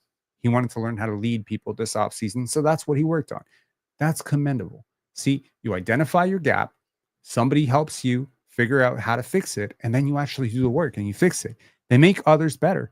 They manage fear and anxiety very well. This matters a lot, man. If your body just shuts down every single time you're in a tight situation, none of this prep is even going to matter, because your heart rate just will not allow you to perform. And they never hog the credit or dodge the blame. You know, when Shea Gilgeous-Alexander doesn't play well, he is the first person at the podium who's going to be like, I played like shit today. I need to be better. He does not run from it. He does not dodge it. He is taking accountability. He puts that burden on himself. Why? Because the strongest person in the room knows that they will not crumble when they take responsibility. You meet the weakest people in the world. What's the one thing they do? They always deflect responsibility. It's always somebody else's fault. It's always the parents' fault, coach's fault, somebody else's fault. It's never my fault. I didn't do anything wrong. What do you want me to do? That's why I didn't like Fred. That's why I've never liked Fred. And that was my issue with Fred. It's like he always wanted to throw it at somebody else. And like Dennis Schroeder for the same goddamn reason. He's always trying to fucking throw it to somebody else. Oh, we're not selfish. Well, you know, I hate that personality type because it leads to losing. It consistently leads to losing. And I don't care how much, you know, championships and gold medals Fred and, you know, Dennis Schroeder won in their lives. It doesn't matter to me. I still think I view that as a losing trait in a basketball player. I think all of this bodes very, very well for Scottie. Okay. And I think that it's worth noting that when you look at Shea's jumps year over year over year, and I showed you, he has been leading the league in estimated plus minus the last 2 years, this year and last year. Unfathomable to think of 4 years ago that he'd be leading the league in EPM. That's crazy. Like, that is a stat that has consistently favored the best players in the league. He is right up there as putting up right now one of the greatest seasons of all time for a guard. He's up there. I'm not kidding, with prime D Wade, prime Russell Westbrook, prime Kobe Bryant, prime Tracy McGrady. He's in those conversations right now. And yo, that's crazy, because you know what this is? This is work.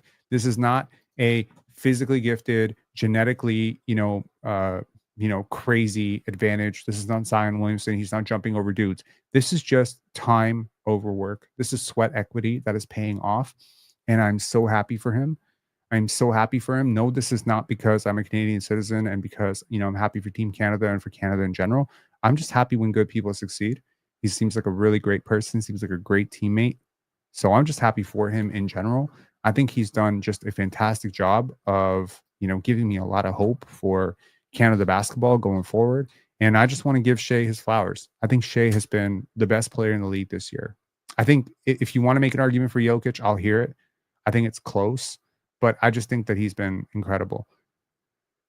Is the Raptors post game up? Yes, it is. Let's hear what Scottie Barnes had to say. Let's hear what Bruce Brown had to say and what Darko had to say.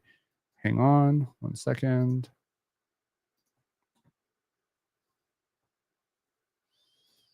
Darko Rakovic kind of looks like he swallows sadness. Pause.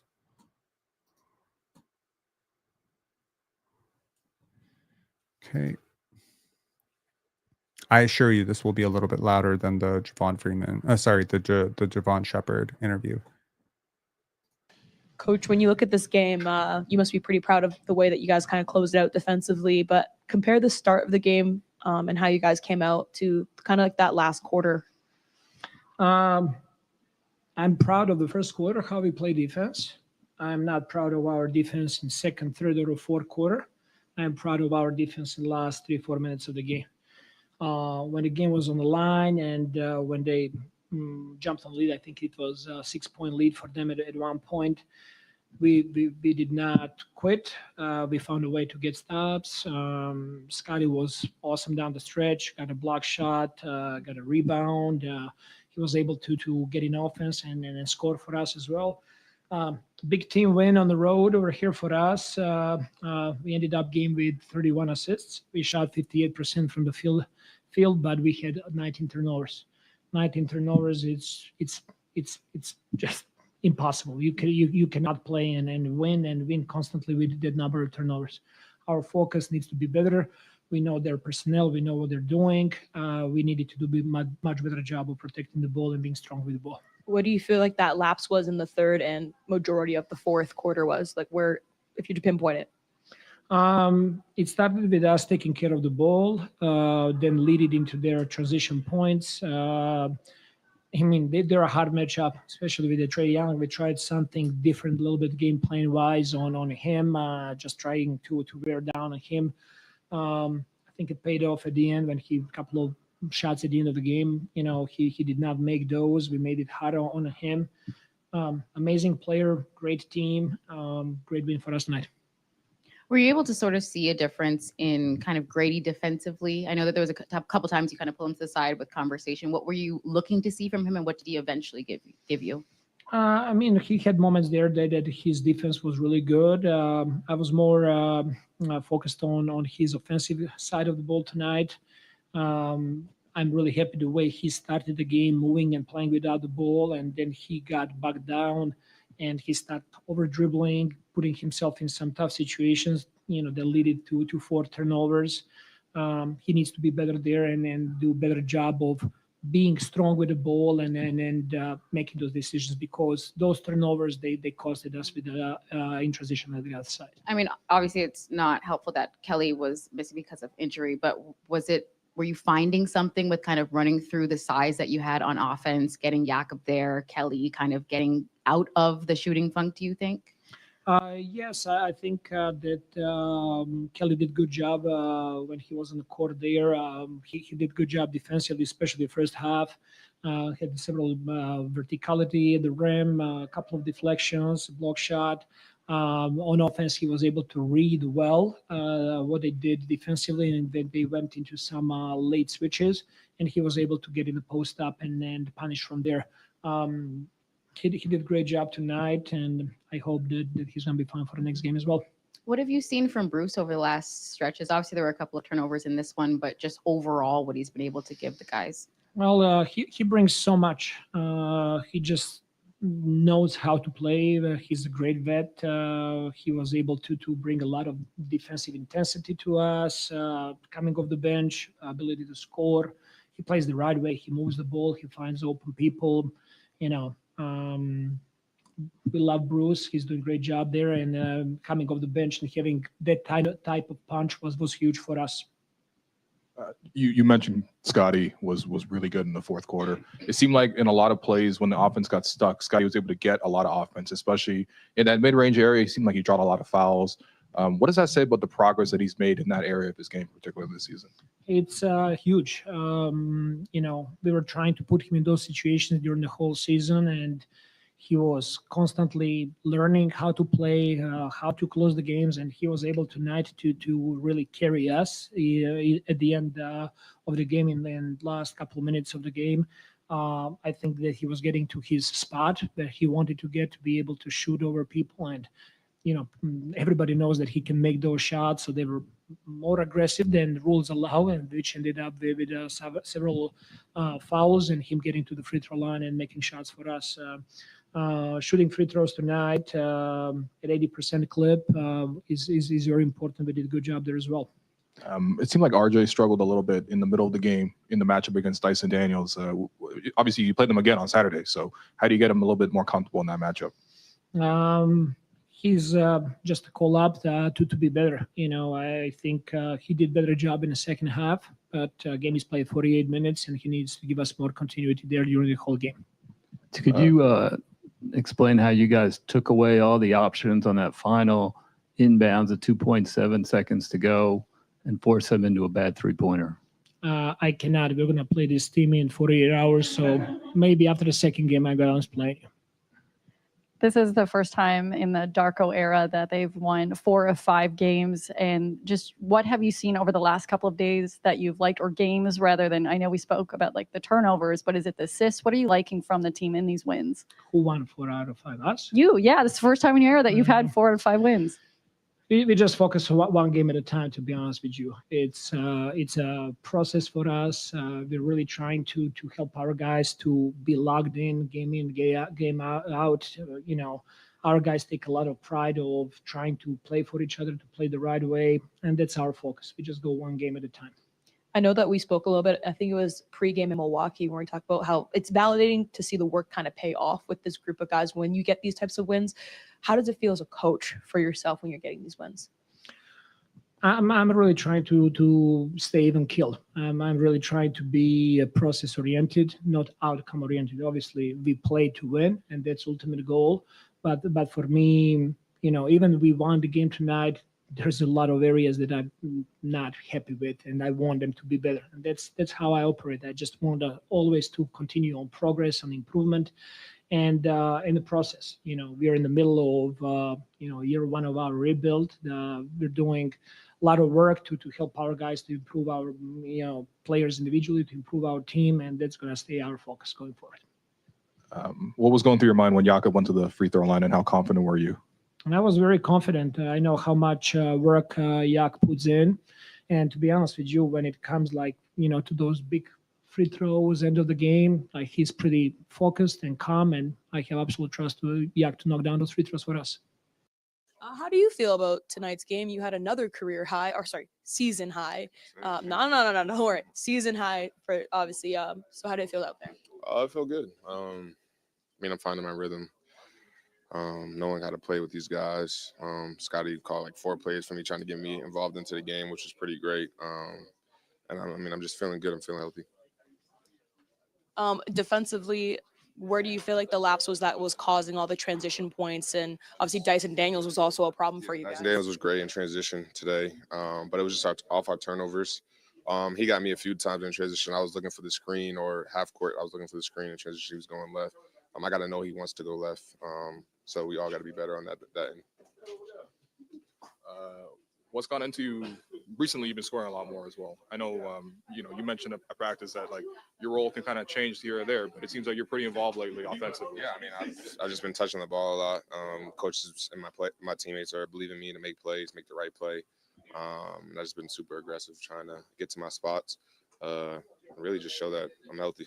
What's the process like? You mentioned the healthy twice now. What's the process of trusting your knee again after sort of going through the procedure? And it seems like you're back to your old self. For me, it was getting out there and in certain situations landing on it, but not thinking about it. And then after the fact, I remember one play in Boston, I went off 2 feet, missed a layup over Luke Cornett, and I didn't even care about the missed layup. I just thought, damn, I went off 2 feet for the first time without thinking about it. So I think those plays has helped me progress, and each day I'm getting more and more confident. Scottie, what did you like about the way that you guys started the game and then maybe close it out in the last 2 minutes of the game? We started off the game really well. We was ball pressuring, getting stops, getting some steals.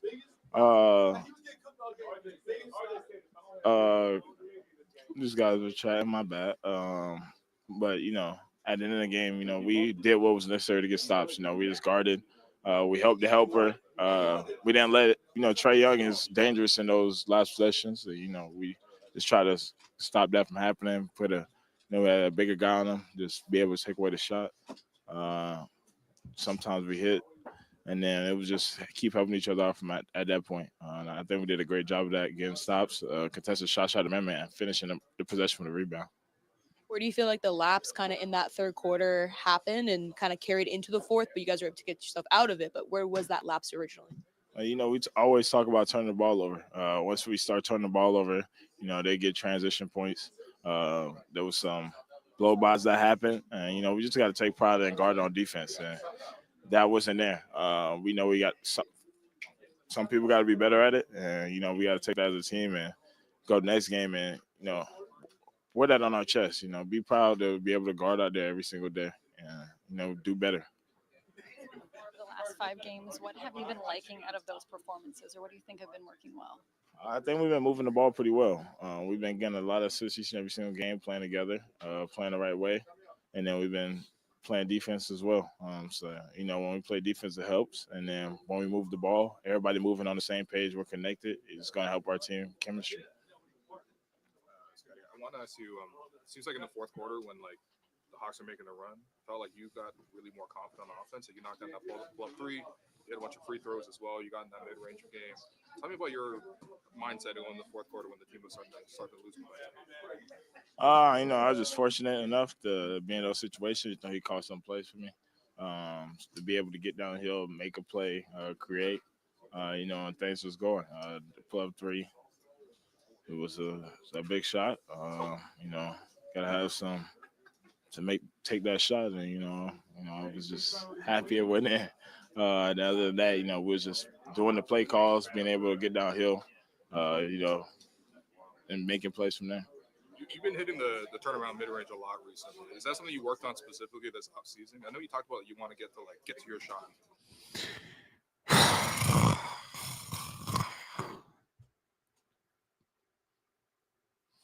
Breathe, breathe, breathe. Go to a happy place. Yes, this has been discussed to death ad nauseum. Yes, Scottie Barnes did work on that turnaround mid-range shot. He has been working on it for the last 5 years. I suspect he's about to tell you that right now.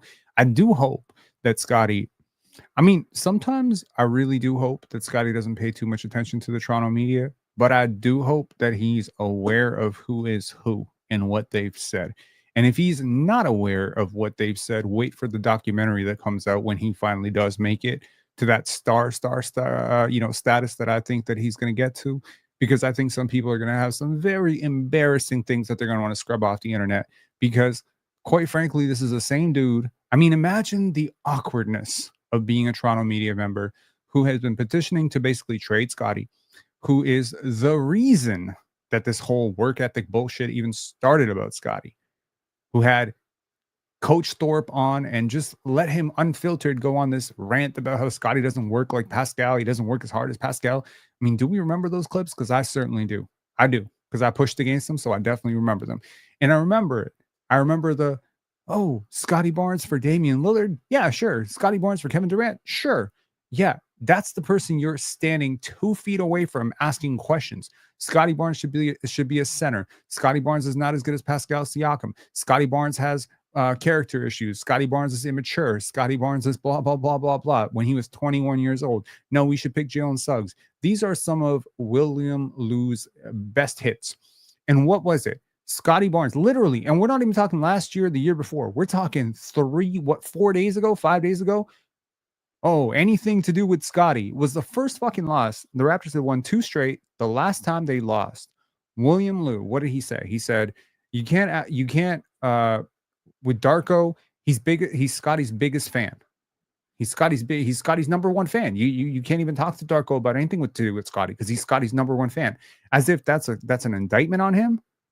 That's an indictment to be a fan of your favorite player. I'm pretty sure Mike Malone is Nikola Jokic's biggest fan. I'm pretty sure Mark Daigneault is Shai Gilgeous-Alexander's biggest fan. And frankly, if Phil Jackson wasn't a huge fan of Kobe Bryant and Michael Jordan when he started coaching them, he certainly was after he finished coaching them. Look, man, it's a good thing that a coach believes in his player. I'm very happy that this coach understands the vision of Scottie. I'm very happy to hear that Darko, in his press tour with Serbian media when he took the job, said he was excited to work with Scottie, that he sees a lot of Jokic in Scottie. That was what I wanted to hear, because that's what I see in Scottie. And maybe we're all wrong. Maybe every single person who was born in Čačak is wrong. Or maybe every single person from Serbia is wrong about Scottie. Maybe Masai's wrong about Scottie. I'm wrong about Scottie. KD's wrong about Scottie. Magic is wrong about Scottie. Or maybe this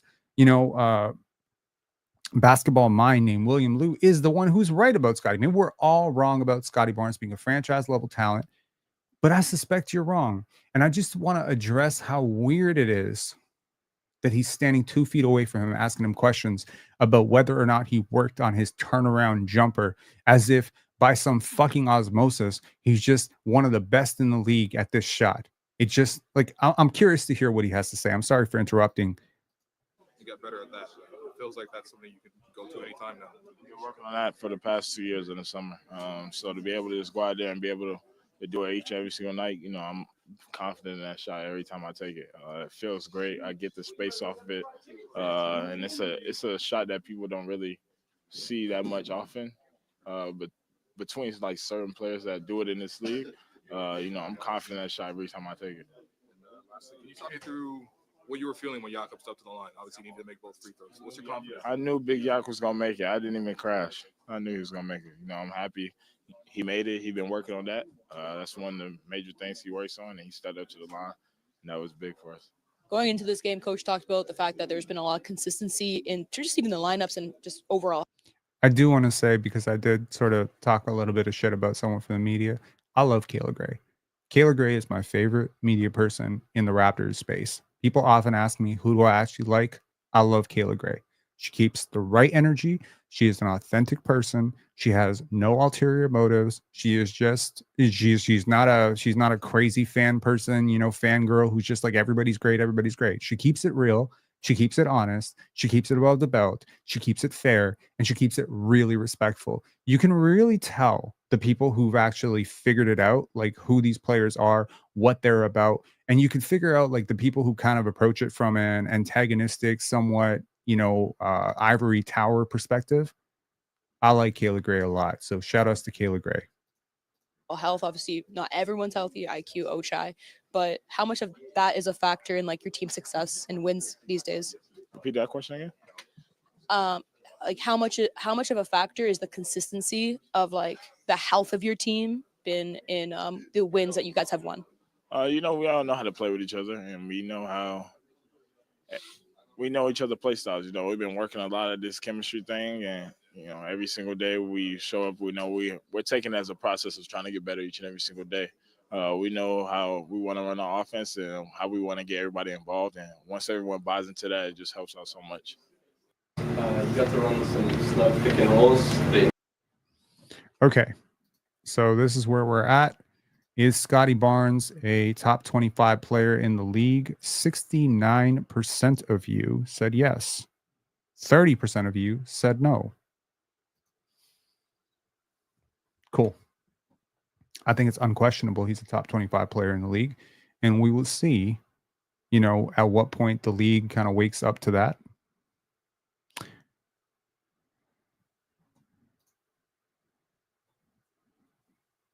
Raptors should give you a media credentials pass.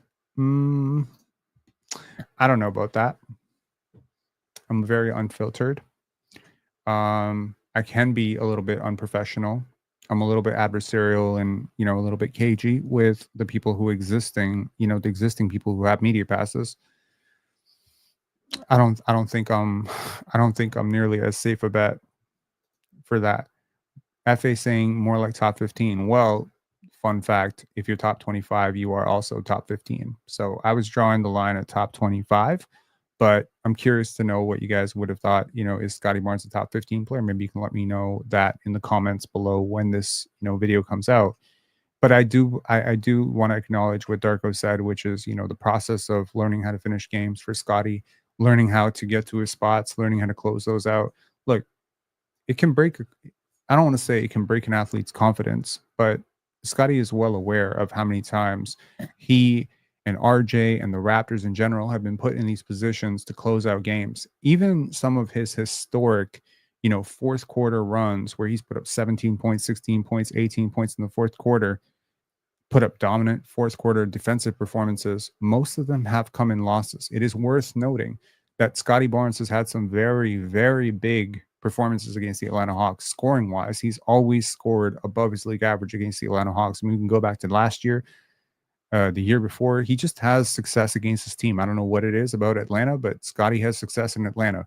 And it's usually on the road in Atlanta. He tends to do pretty well with the scoring. And I think he had a damn near triple-double at one point. You know, he just had like one of those outlier games, but they lost.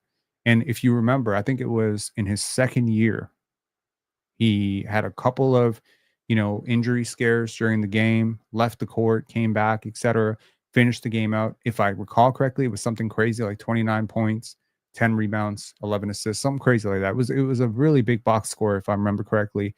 And he bricked the layup. I think it was Fred VanVleet got him a layup late and he missed it. So you do want a player to actually see the vision. Do you know what I mean? Like you can go and grind with Brian Macon. Shout outs to Handle Life. Shout outs to Brian Macon. You can grind with your trainer. You can grind in the off season. You can grind with Chris Boucher. You can grind at the open runs. You can grind, through the pro-ams and all that stuff. You can work on your game. But until you see yourself succeeding in this light, until you see that, sometimes it just doesn't feel real. When you start to hit those game winners, when you come up with those big defensive plays and you actually escape with a W, you have no idea what that can do for an athlete's internal confidence. And one thing that I have known about Scottie since Montverde, since Cardinal Newman, since, NSU, is that when this guy has success, he works harder. Failure, he works hard. For sure. He's motivated by failure. He was pissed as hell that the Raptors got bounced that Chicago game in the play-in. He was pissed. He came out as a much better player because of it, because he saw how much the losing impacted himself. He was really crushed after that loss. According to Brian, he was really crushed after that loss.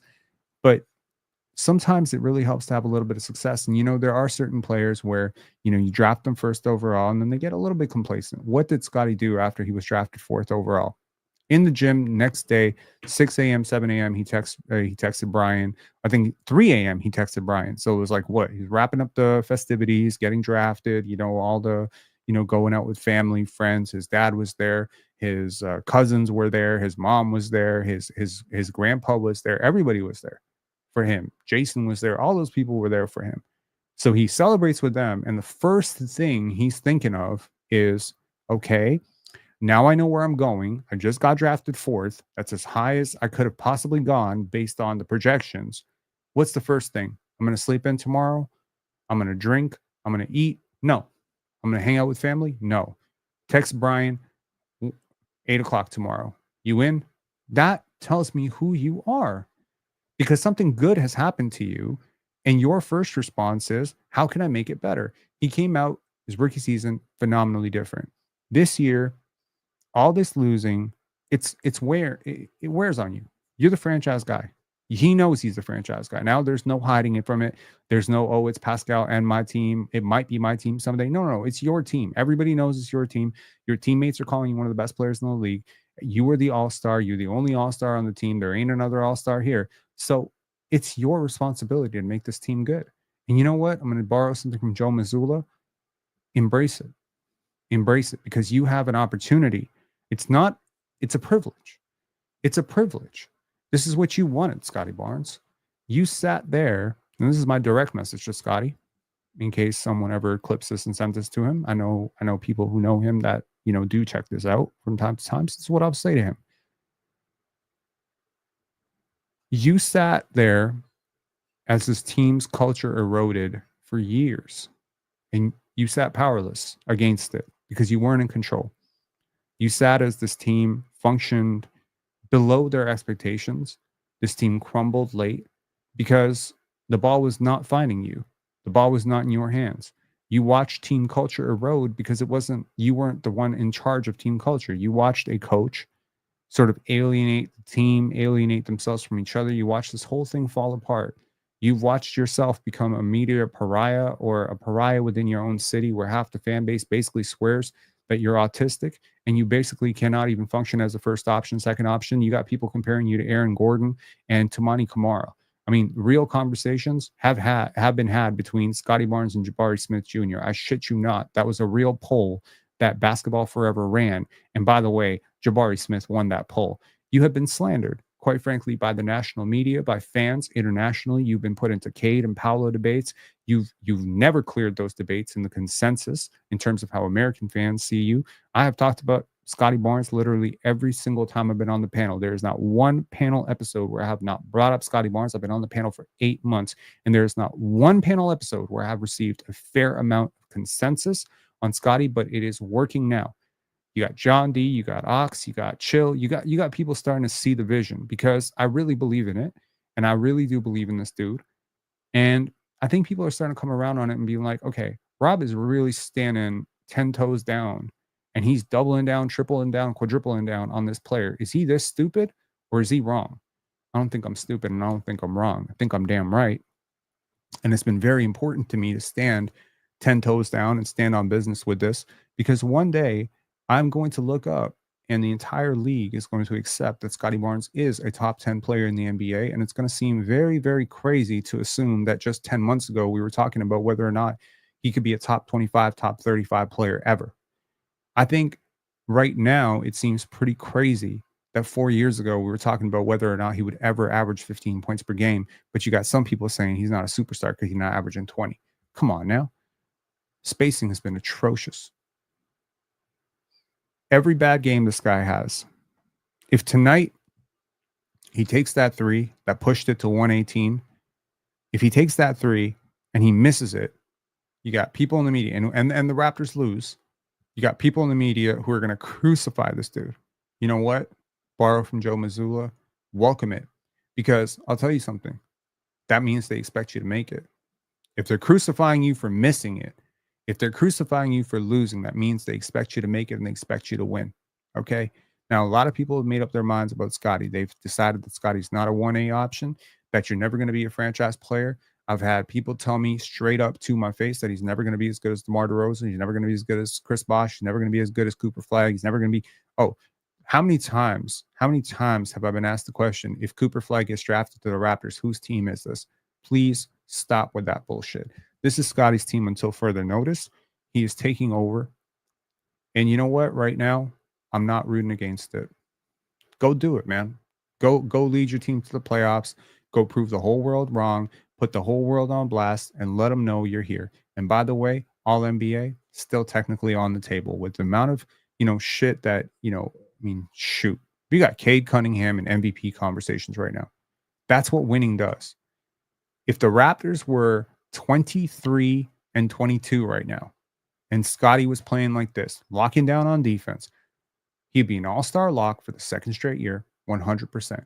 He'd be getting all NBA buzz, 100%. He'd probably be 12th or 13th on the MVP ladder because people just don't rate his game like that. But things change so much when you're winning. And personally, I'm happy for him if he does. Obviously, have no disappointments if the Raptors pull the plug on this shit and we have to wait another year for it, because I think it's worth it. I think there's a lot of really, really, really great.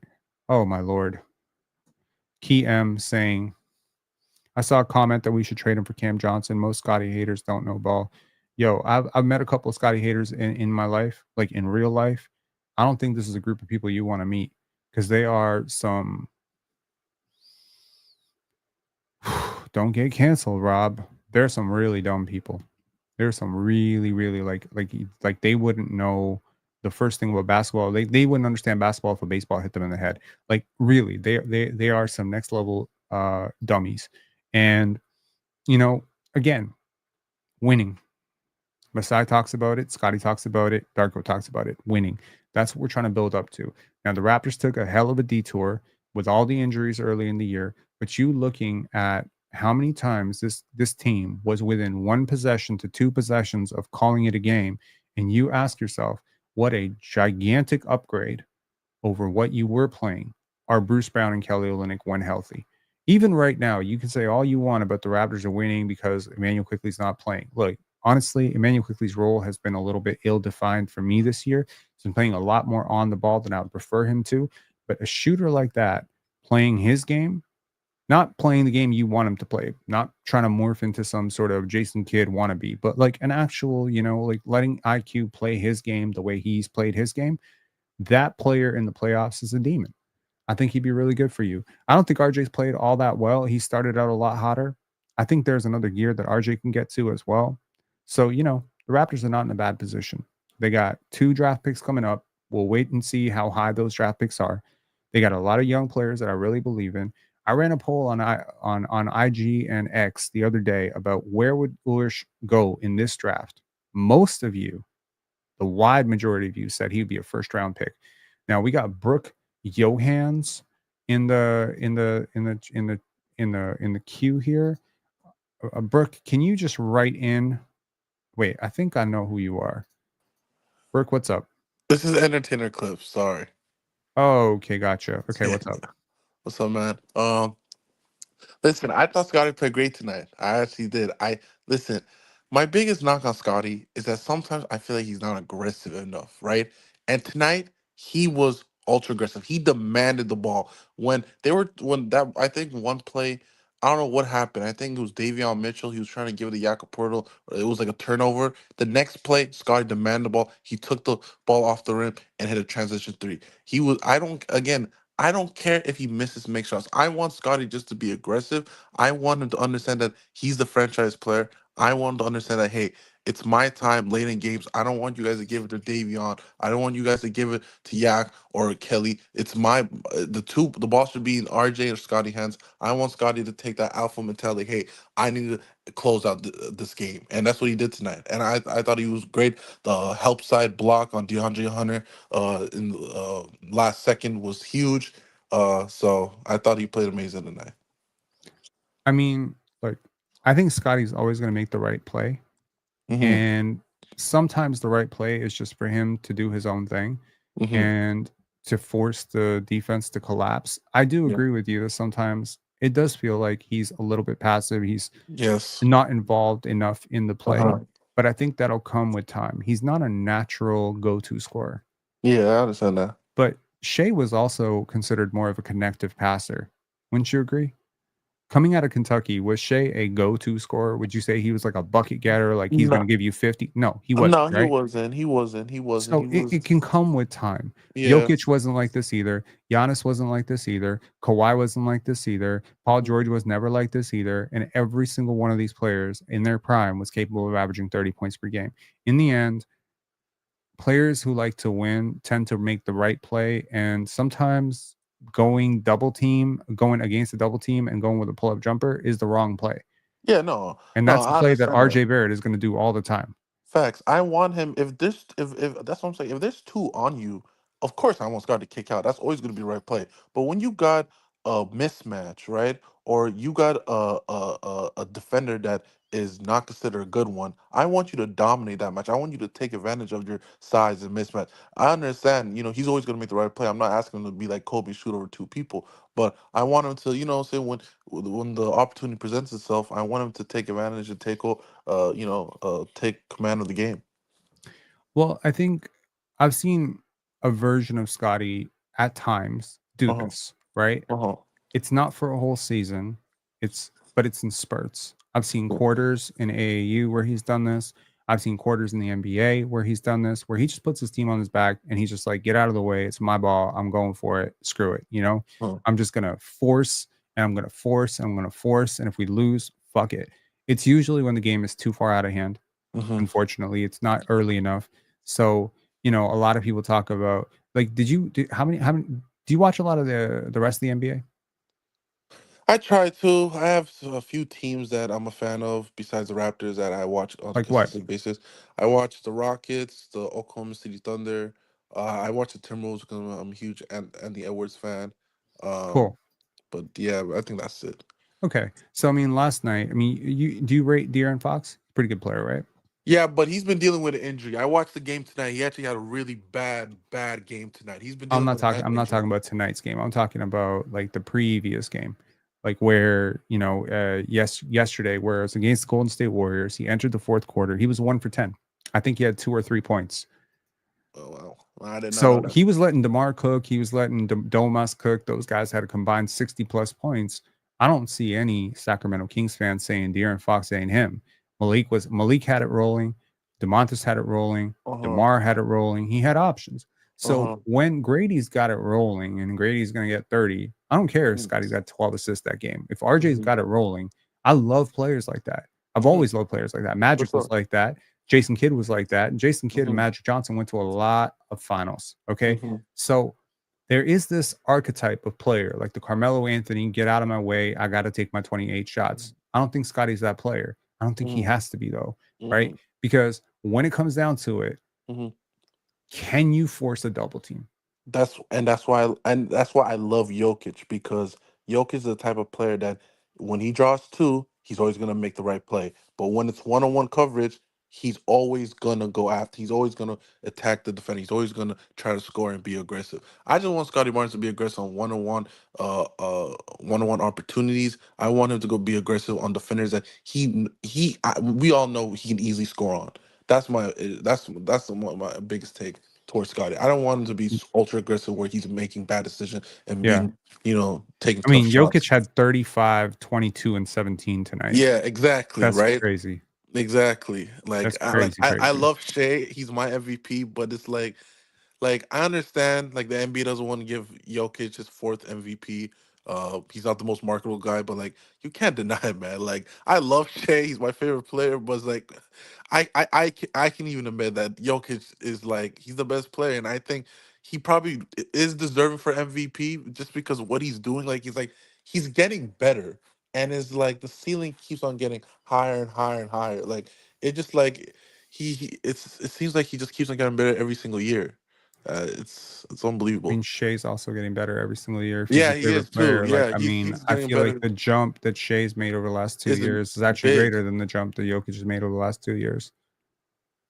Last That's 2 just years. me. Okay, yeah, you could say that. Yeah, yeah. And Yeah, Shea's yeah. younger. He's like 4 years younger. So I'm just saying, like, I think there is going to be a world in which Shea, with all his work ethic, is going to actually clip it. The point is, Shea and Jokic actually remind me a lot of Scottie. The same things I appreciate about them is the same thing I Mostly appreciate Jokic, about man. him. But I mean, look, there's certain things that consistently come up, right? Now, if Jaylen Brown was our franchise player, he had Uh-huh. no problem taking 30 shots a game. Trust me, that dude Uh-huh. loves to shoot. He loves to be Uh-huh. high Yeah. volume offense. If Cade Yeah. Cunningham was our franchise player, he would have no problem taking 30 shots either. Scottie consistently is going to be under 20 shot attempts, right? Until he Yeah. figures out his bag work, he's going to be under 20. But you know what I noticed last night against the Clippers is that when they wanted to double Jaylen Brown Huh. on the block, he Uh-huh. didn't see that double coming. Yeah. And so he threw it away. Scottie's not going to do that. See, it's the same thing with Cade. Like Cade has some good games where he has 32 points, but then he almost always is going to accompany that with 8 to 10 turnovers. It's Mhm. because he doesn't process the game as fast as Scottie. He doesn't get the physical advantages of Scottie. The bag work is great. He's assertive. Yes. He's a good playmaker. Yes. But when you talk about Cade, Jaylen Brown, Tyrese Maxey, Darius Garland, you're talking about guys who have a lot of on-ball reps their whole lives. They've been high volume type of guys for a long time. And with Scottie, it's just going to have to come in chunks. It's going to have to come in smaller chunks.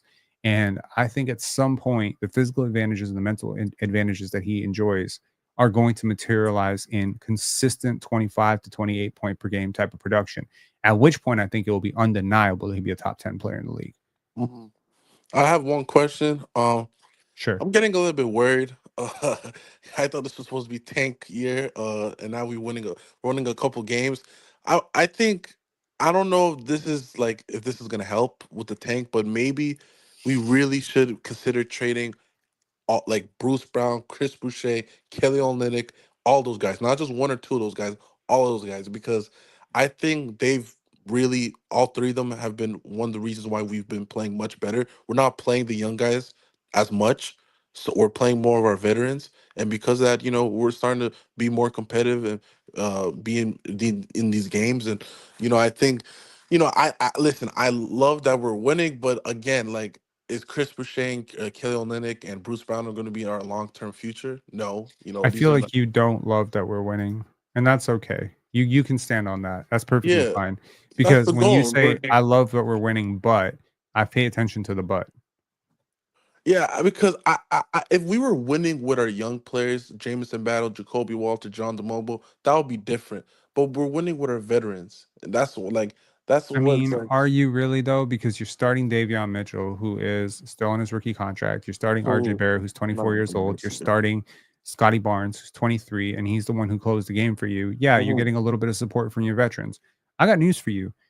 Cade Cunningham ain't winning these games by himself. Malik Beasley and Tim Hardaway Jr. are part of it.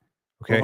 So And that's what I'm the saying. The Raptors haven't Pistons. really had these veterans healthy. It's just been Jakob Poeltl. Uh-huh. So now you got Jakob Poeltl plus Bruce Brown plus Kelly Olynyk. It's like, oh my Yeah. God, 3 players who actually understand how to play basketball playing with a whole bunch of young players. Damn, that helps. They just stabilize everything. They allow Jamal Shed to be better. They help. They're just putting pieces into place. You know, Bruce Brown is going to be more consistently.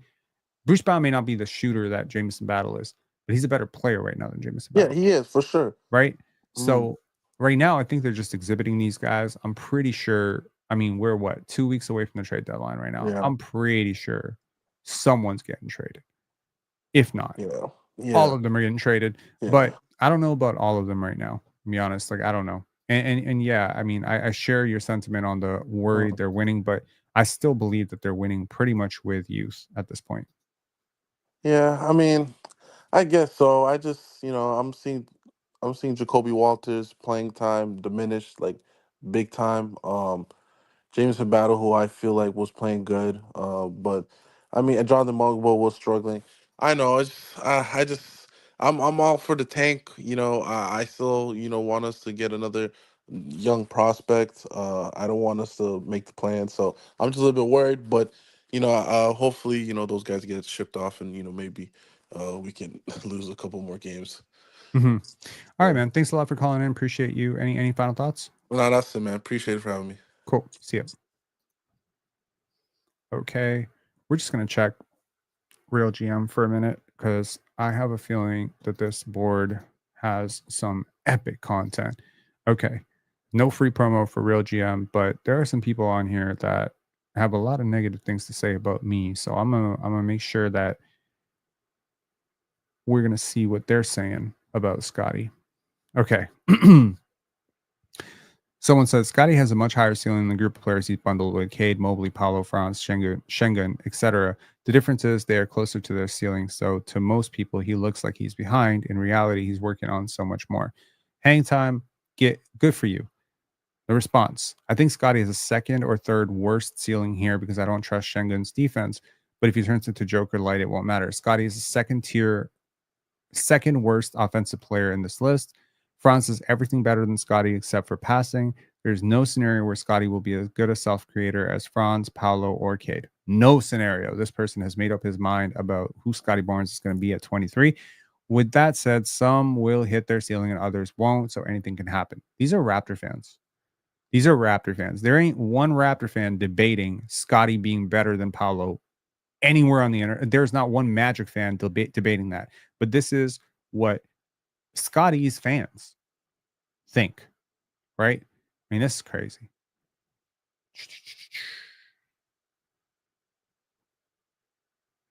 Scottie has, someone says, Shurkin said nothing supports this. Thaddy saying, what is nothing? He's better on defense than most of those guys. He's better tools than most, etc. So this conversation continues on. His D is better. His skill improvement as a scorer has been meaningless so far. He has, in fact, regressed, cap locks, as a scorer this year. Least-wise with respect to efficiency, his playmaking has improved. Those are good things, but don't support an argument that has him clearly better than those guys of the same tier, no doubt, but not better. Statistically, his impact is quite similar as well. His floor raising is very limp. ... What is that bag? Here is a direct Barnes versus Mobley running stats comparison on Fantasy Pros, and it shows Mobley leading in most categories, plus Mobley has a better bag on defense. What the fuck is a defensive bag? I would love to know. Jesus. I don't agree with that at all. I'm just going to put that out there. I think Kawhi is a much better defender, but I see Scottie's value as a defender. I think he's a very valuable defender. I just don't think he's Kawhi. That's like next level. I think Kawhi might be up there as one of the greatest defenders of all time in his peak. And that's not shade on Scottie. I think it's perfectly fine to not be Kawhi. Anyways, enough attention has been paid to RealGM. Am I struggling with internet right now? Has internet just conked out? Okay, I got a lot of work to do on Pendants, but Pendants is coming up on February 27th to March 2nd. Tickets are slowly going to be on sale starting this weekend. So individual tickets for specific screenings, etc. Make sure to add a community discount code or something for PENSARE Basketball subscribers. Love seeing most of you, a lot of PENSARE Basketball subscribers out there. I got big news. We got a basketball documentary about the state of Minnesota and Minnesota basketball coming to Pendants. Super cool. For me, this is a dream come true because I have been wanting, and not that I would ever reverse engineer this. We didn't reach out to the documentary. I'd heard of the documentary, which is the craziest thing. I'd heard about it, and then I saw that they submitted it, and the director will be here, and he's interviewed all these people, and he's a hooper too. So I think y'all are gonna really, really love this documentary. Super well made. Plenty of NBA players participated in it. I think it'll be a great merging of my favorite thing with my other favorite thing. Film plus basketball. Love it. It's going to be paired with a hockey documentary, which is also very, very cool, about the shrinking ice across the world. It's going to be a really, really cool afternoon. Most likely going to be happening on a Sunday. I'm going to make sure there's no Raptors game on that day when we program that film. All right. Scottie Barnes is an elite defender. His elite ability to guard multiple positions and protect the paint, his length, quickness, and instincts make it difficult for opponents to get around him. I don't know. Scottie's a really good defender. Yeah. I think, I don't know. They were saying he had the right-hand Thad Young ceiling sophomore year. Real GM is Garbo. If by Garbo you mean garbage, I completely agree with you.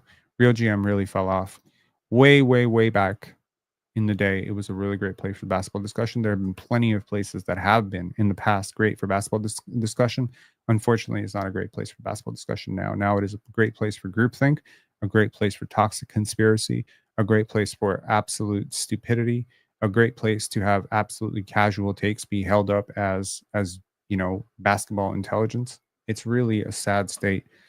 Because, when in 1995, when the Raptors showed up to Toronto, you were expecting that there would be this smooth jump up every single year in the quality of analysis that fans, right, had, and, the collective basketball IQ. But unfortunately, the championship run brought in just a bunch of casuals. There's a lot of, I want to say, like, very, very sad Leaf fans. And I know that some of you are recovering, sad Leaf fans that became Raptor fans who are desperately trying to learn about basketball. But be mindful of where you learn about basketball from. Check out channels like At the Buzzer Sports, PENSARE Basketball, Thinking Basketball. There's plenty of places to learn about basketball, and there's plenty of places to study the game. And honestly, I always suggest independent study is the best study. So, learning from people, who speak the game, who learn the game. If you are deeply curious about coaching and you feel inclined, if you're coaching on any level, the Raptors are hosting an open house for coaches at all levels where you can meet with Darko Rajakovic and Ivo Simovic, and you can meet with, Jama Malalela, and you can ask them your questions. You can have your questions answered. You can meet with them. There will be some food, some refreshments. It's happening, I believe, this weekend, Monday, Sunday, something like that. Check it out. It's going to be really cool. I hope you'll make it out if you're a coach. If you're a coach, So yeah. Lewis saying casual fans are results driven only. If only they were results driven. They're not results driven. They're box score driven. It's a completely different thing. Results show up in all sorts of ways. Results are the results of the process. The results are, minor improvements. The results are inching towards goals. The results are not, championship or bust every single year. Playoffs or bust, 25 point per game score or bust. I think it's very important to realize that Grady, Scottie, Davion, Jamal, literally every single player on this team, with the exception of maybe Bruce Brown and Kelly Olynyk and Chris Boucher, who are slowly turning it around at this point, have exceeded your expectations this year. Ulrich is further along than he's supposed to be. Jonathan Mobo has performed better than he was supposed to. If he was this good, if people knew he was this good, he wouldn't have gone 31st, right? So again, we tend to be prisoners of the moment. We tend to throw the baby out with the bathwater. We tend to be a little bit sensationalistic, or sensational with our basketball takes, and everything is feast or famine, feast or famine. When you're winning, it's, oh, we're going to win a championship. When you're losing, it's, oh my God, we're never going to be good again. Try to find a balance, try to find a middle. It's a happier place. All right, 2 hours and 18 minutes in. I'm going to catch y'all later. Have a great night. Weird night in the NBA. A lot of teams won that probably shouldn't have won. I was not expecting the Dallas Mavericks to beat the OKC Thunder, but that's unfortunately what happens. And I mean, the Dallas Mavericks might be one of those teams that's looking to trade for a Chris Boucher or a Kelly Olynyk because they are now without Derek Lively for the next 3 months. There's probably going to be a Jimmy Butler trade at some point. The Heat have suspended Jimmy Butler for 2 more games. We might wake up tomorrow with news of a trade. We'll definitely have you covered if that happens. Talk to you guys later. Have a great night. Thank you to all 300, 400, 500, 600, 800 of you who stayed up 2.5 hours dissecting the Raptors versus the Hawks and my complicated thoughts about the media, Atlanta Hawks, my thoughts about Darko, my thoughts about RealGM, my thoughts about Shea. Thank you all for doing that. To those of you who showed up on the panel today, great. To those of you who've purchased your pen dance passes, thank you very much. To those of you who've liked this video, you're the real MVPs. Talk to you guys later. Bye. Oh, and sorry, by the way, Noble Venom, Rank Scrub, appreciate you guys. Thank you so much. Peace.